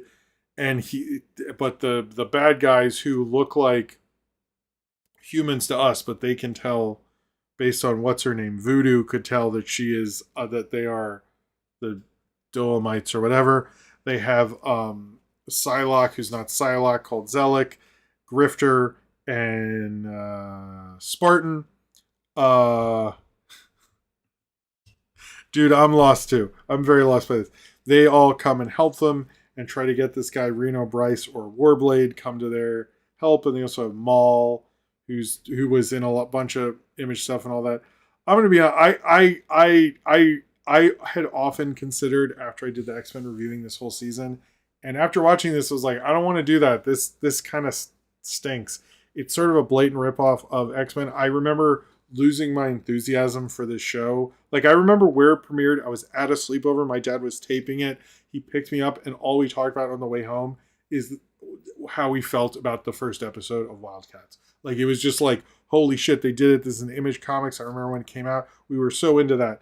But then I remember we taped a bunch of them. I do not remember rewatching it. I remember most of the kids who were excited. Like, kids, WildC.A.T.S was a big comic for grade school kids at the time. And it was like, I remember people were really excited, but I remember the enthusiasm. Like, this came out fall of 94. By winter of 95, nobody gave a shit. Like, this is, but and I think part of it is the thing with the Image comics is they started off strong, and you love the Jim Lee drawings, the Todd McFarlane drawings, the Rob Liefeld drawings, all that stuff. And you slowly were like, oh, fuck, these guys can't write that good. And I think, like, the Image was not as cool as it went on. However, I will say this theme song is awesome. I love that the WildC.A.T.S Wildcats, wildcats, do, wildcats, wildcats will breed to people. I love that. That's an amazing theme song. I thought they did a good job. It's very 90s doing the hold on. Oscar? Uh okay, hold on guys, hold on. Let me give me a second here. I'll be right back after this.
Okay, sorry about the little.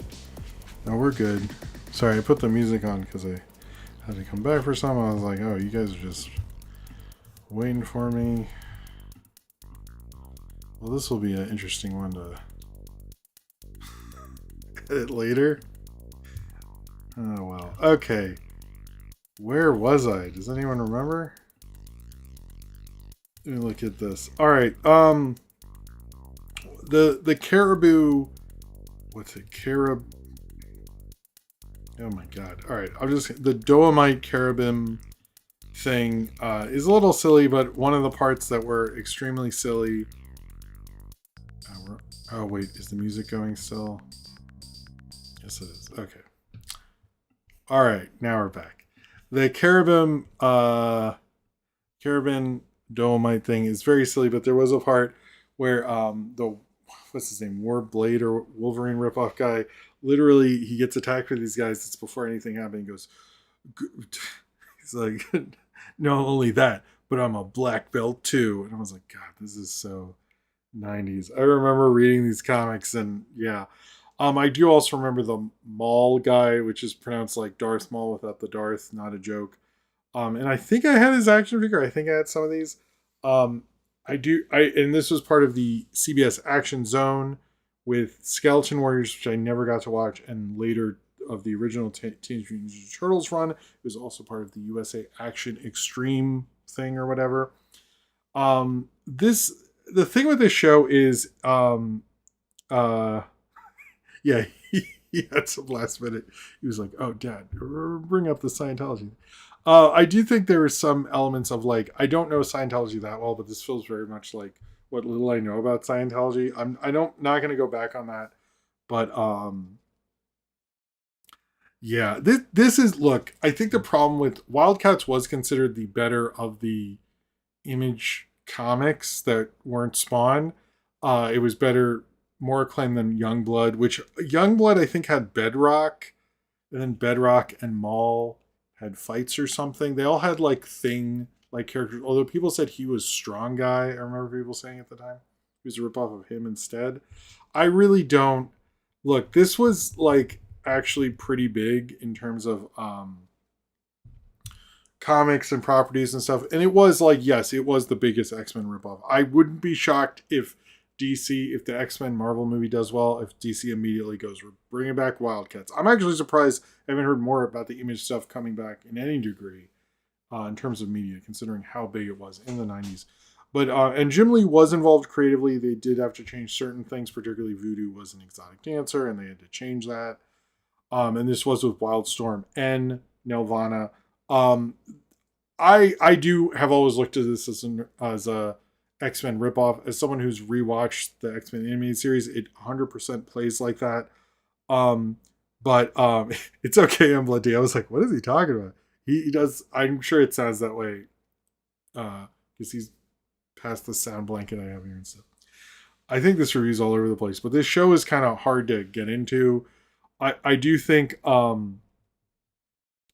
it really just like the thing with the X-Men is, and Pride of the X-Men and specifically Night of the Sentinels is like that gets you in the action and introduces you to the world and explains like this is Cyclops, these are the Sentinels, this is this cool sequence, all this stuff. Wildcats is like here's all this like insane backstory. Here's all like the things that make up the thing, the Carabin, the Dolomites, and it's like right in it. And even like them getting him isn't as exciting. It's like in an office building, maybe. What's the deal with that? Like none of the backstory about this guy is ever explained. They're just like in the action. There is some cool action animation in this, particularly the what's his name? I think Zealot does a cool thing and Spartan does a cool like jump and stuff. And the Grifter guy just looks like Gambit, Punisher, Spider-Man. But I basically just remember guys in the comic book store making fun of these comics for just ripping off X-Men. I very much saw that in this. I do remember really liking this, and I read all these like Gen 13, Stormwatch, Cyber, whatever. Like there are just so many of them. None of them really permeated my brain much. This one was something that was really cool, but it's they really could have done a better job getting people into it. And I do think that was their ultimate failure, is assuming people would be interested in this just because it's Wildcats. But the X-Men show never tried to do that. It was very much like got you into it and gave you a really cool thing.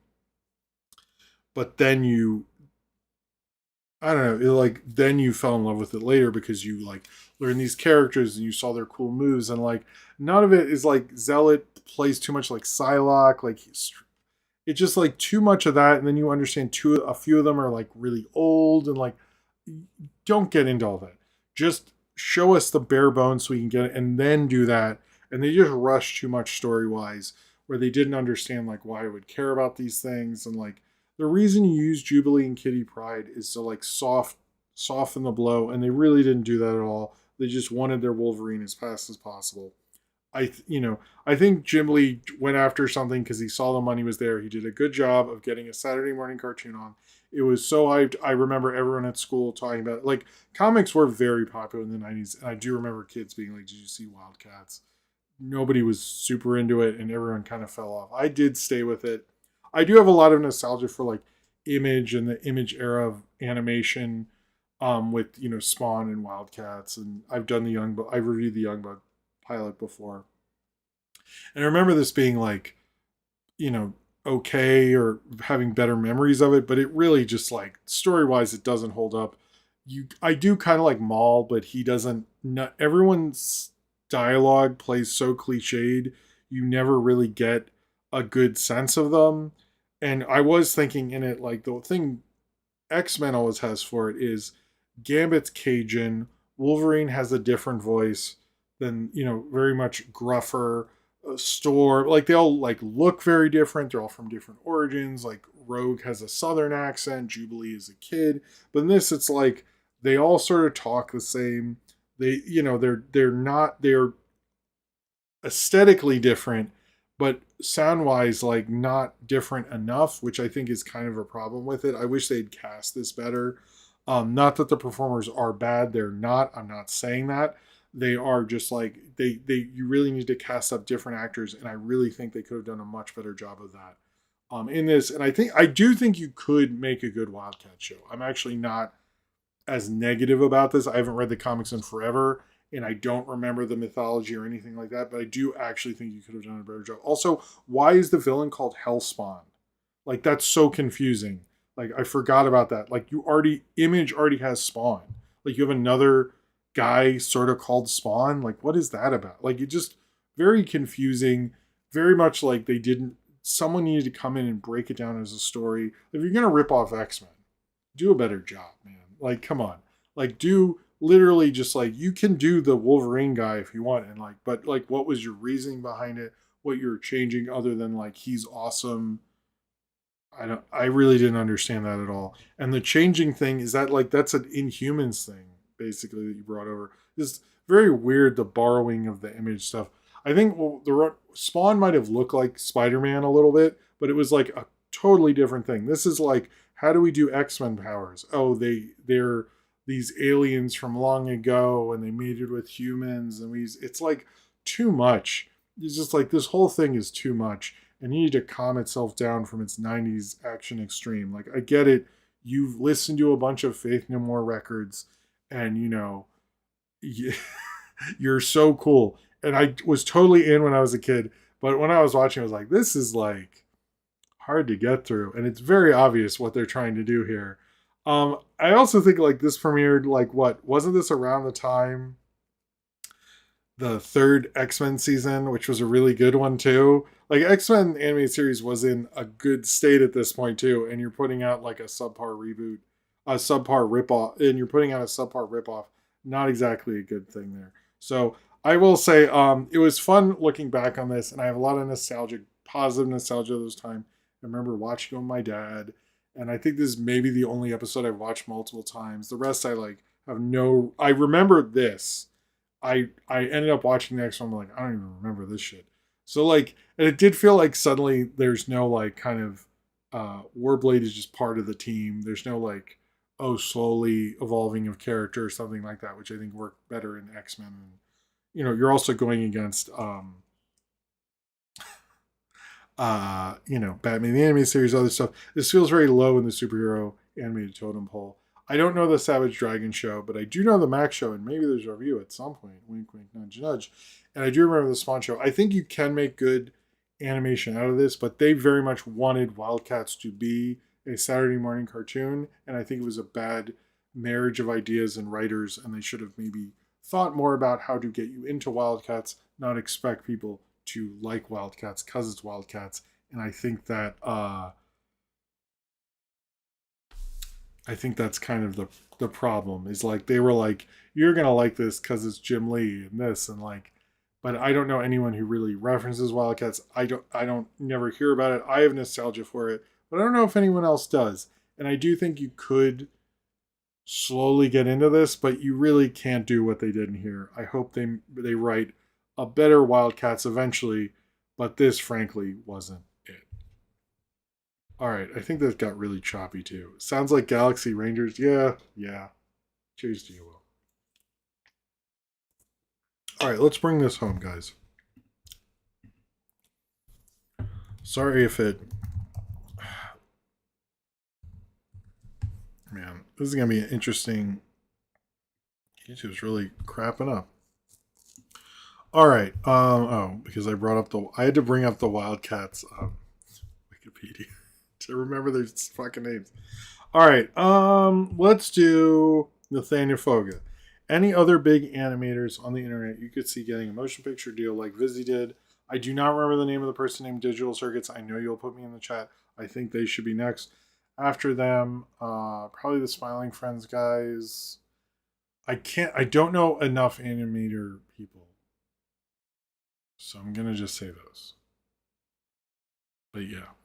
Sinram asks, "Hey Jim, how much you want to bet that the Practical Magic 2 trailer, the scene where the four women open their umbrellas, is actually from the end of the movie?"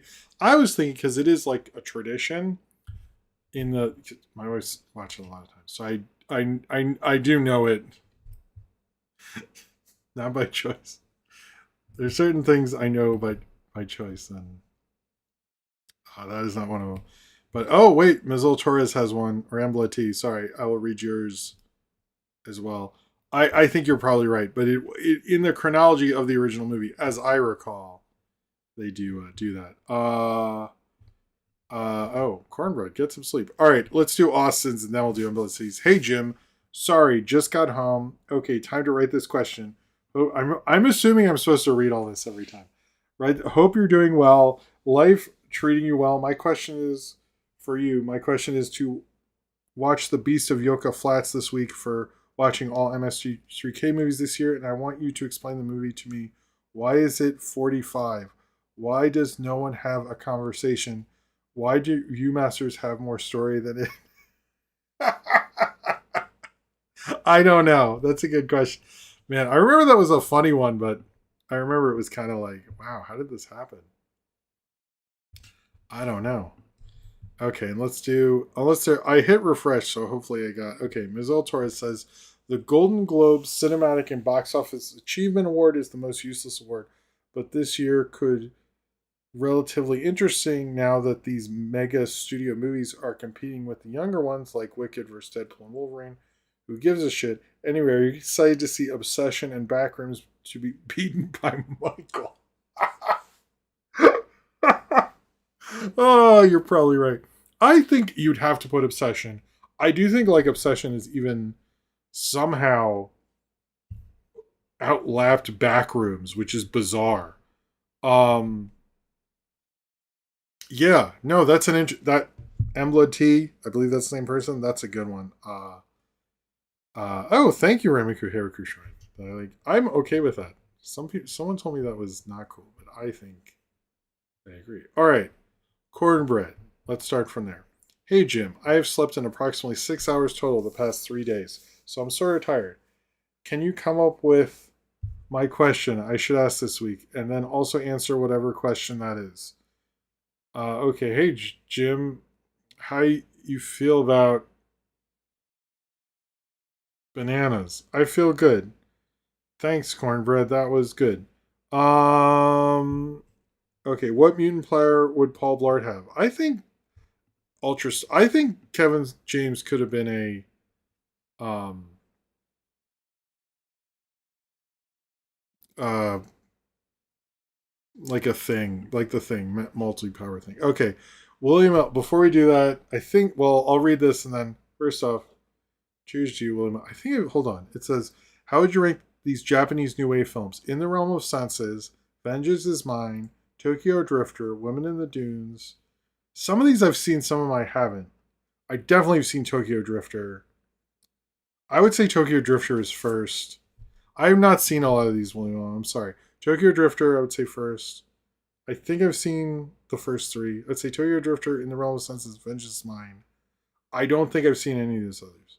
But The Possible, The Face of Another. Yeah, I'm just gonna say Tokyo Drifter 1.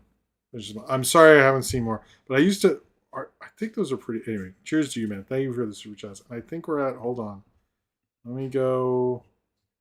Okay, you get another Godzilla. Wow. This is a lot of Godzilla tonight. Thank you all for your generosity. Cheers to you. Thank you guys very much. There you go. Godzilla. That was it? Okay. All right. All right. And I'll just do. It's been. I'm gonna put on the fade. Roll it out in style. All right. All right. But thank you very much, William Allman. Yeah, I remember Tokyo Drifter. Do I? So, I was thinking it'd be cool to just do today. I was like, man, if I had more, yeah, I've definitely seen Tokyo Drifter. That's a cool movie. It's been a while. I was thinking today it would be cool to just do like have a new wave series, but it would just be films from various new waves. I was thinking today, this is a French new wave, German new wave, Japanese new wave. I would not call it the American new wave. I do not care that people say that. I hope it's not freezing too bad for y'all. I'm gonna hit refresh on this. It says why Wonder Woman still doesn't have an animated series. I think that was Mandela Butterfly. I don't know, and that's like a question I have wondered. Remember in Space Jam, they had to invent a show for her. That's like bizarre to me that had to go down. Um, like, because that's such an easy one, and they do so many things for it. Slop jockey, best food at a BBQ, like a nice plain glaze. I usually like the tots or like the fries are better than you'd expect. Favorite psychedelic movie. I mean, I want to say Altered States. I think Yellow Submarine. I know it's like a basic thing, but I think Yellow Submarine deserves respect in that regard. Obviously, 2001. El Topo.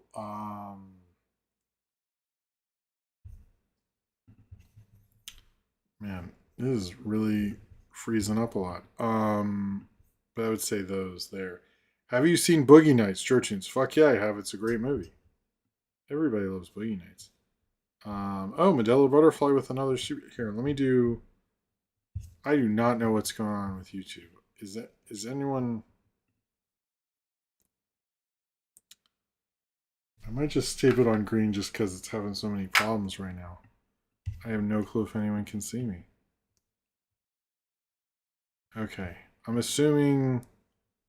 Okay, we're back on the main. It's so frozen. Oh my god. Oh, okay. Oh, it was in the movie. You're right. It was. Yeah. All right. Jesus, YouTube.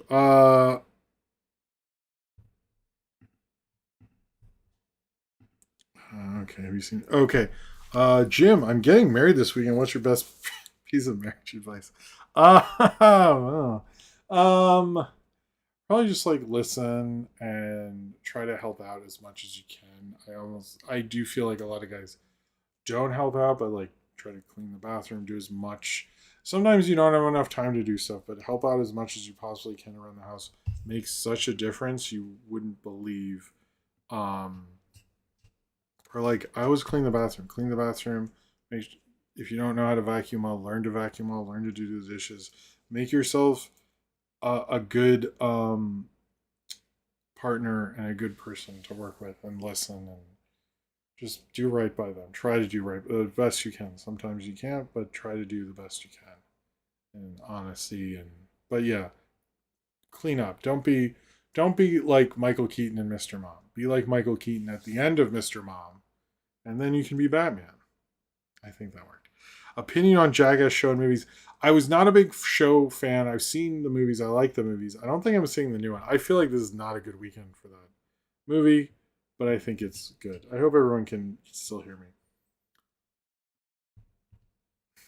Question. Hey, Jim, it's me, Cornbread, the one who asked the question about bananas. I have another banana question. How's the banana sticker? Oh, it is good. I've been adding to it. Not too much. Medela Butterfly. I'm sorry in the craziness. Cheers to you. And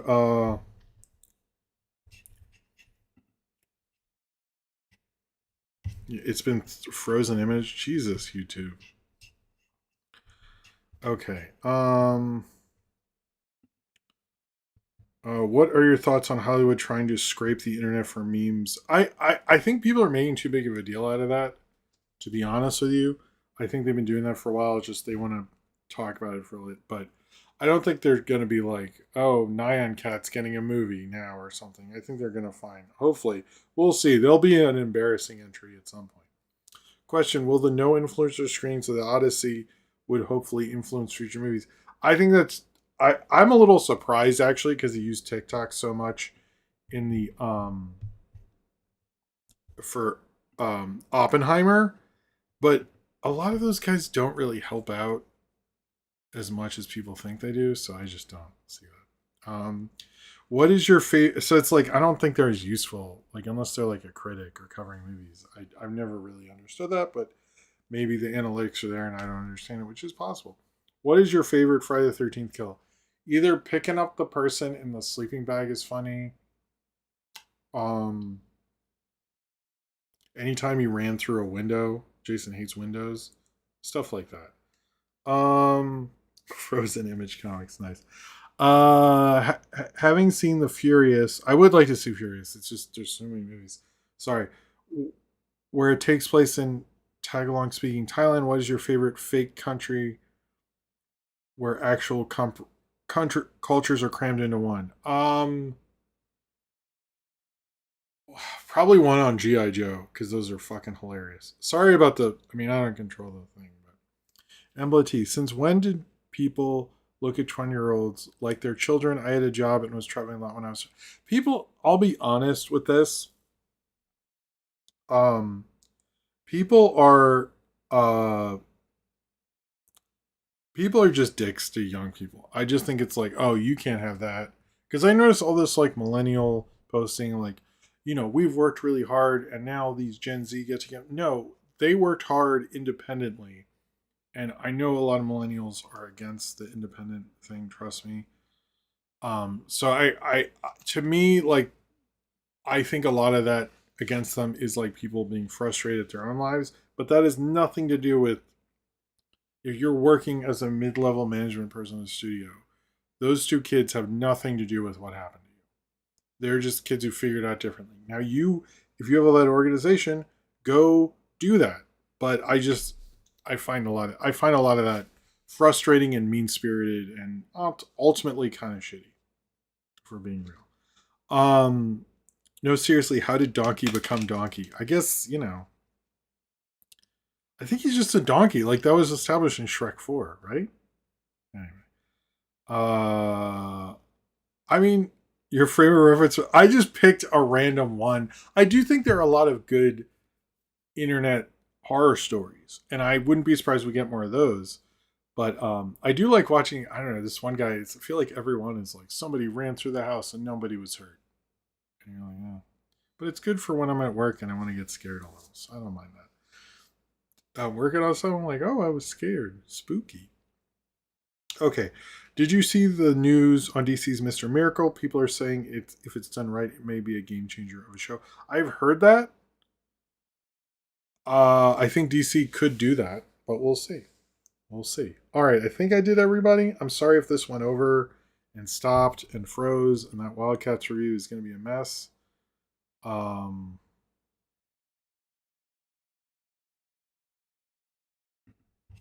okay. But congrats, Wessinator. Good luck with your wedding and all that stuff. Um, I hope I will be Batman. um, I think we'll be back next Thursday. There'll be a time in probably a month from now in July that the show will be on a possibly a Tuesday or a Wednesday. We'll see. I'll keep you updated. Um, but anyway, I want to thank everyone who gave us super chat during the show. This was kind of a crazy one, so I want to thank everyone. We had 3 Godzillas, so I want to thank Will, the Slop Jockey, William Ullman, Jortunes, Will, William Almond, Will, Medela Butterfly, Will, Sinram, Will, William Almond, and Medela Butterfly. Cheers to all of you. Luffy, thanks you. Straight from Coney Island at the It's Sugar store. Yes, I think there'll be a video tomorrow. We might end up getting Among Us before Toy Story 5 just because I felt like working on that first. There's not a good reason for that. What could be the worst Reddit story to be a Harvey? That's a good question. I've for the Backrooms thing, I haven't watched it as a series. I watched just a bunch of random ones, but I did go back and I had watched some of the guy who did the movies. So maybe I should do that. Anyway, I'm glad I made your shift more entertaining. Well, I helped any of you get through this. Thank you, everyone. I hope this was a good show. Sorry about the breaks and all that. I will see you all next week. I think there'll be a video tomorrow and movie review votes and all sorts of cool stuff coming up. And I hope you enjoy it. Thank you for liking the Alfana video. Thank you for being cool people. Thank you for enjoying the show. And thank you for being here in general. I will see you all later. Have a good weekend. And I told you about the Powerpuff Girls movie. And I'll see you later. All right. Peace and bye.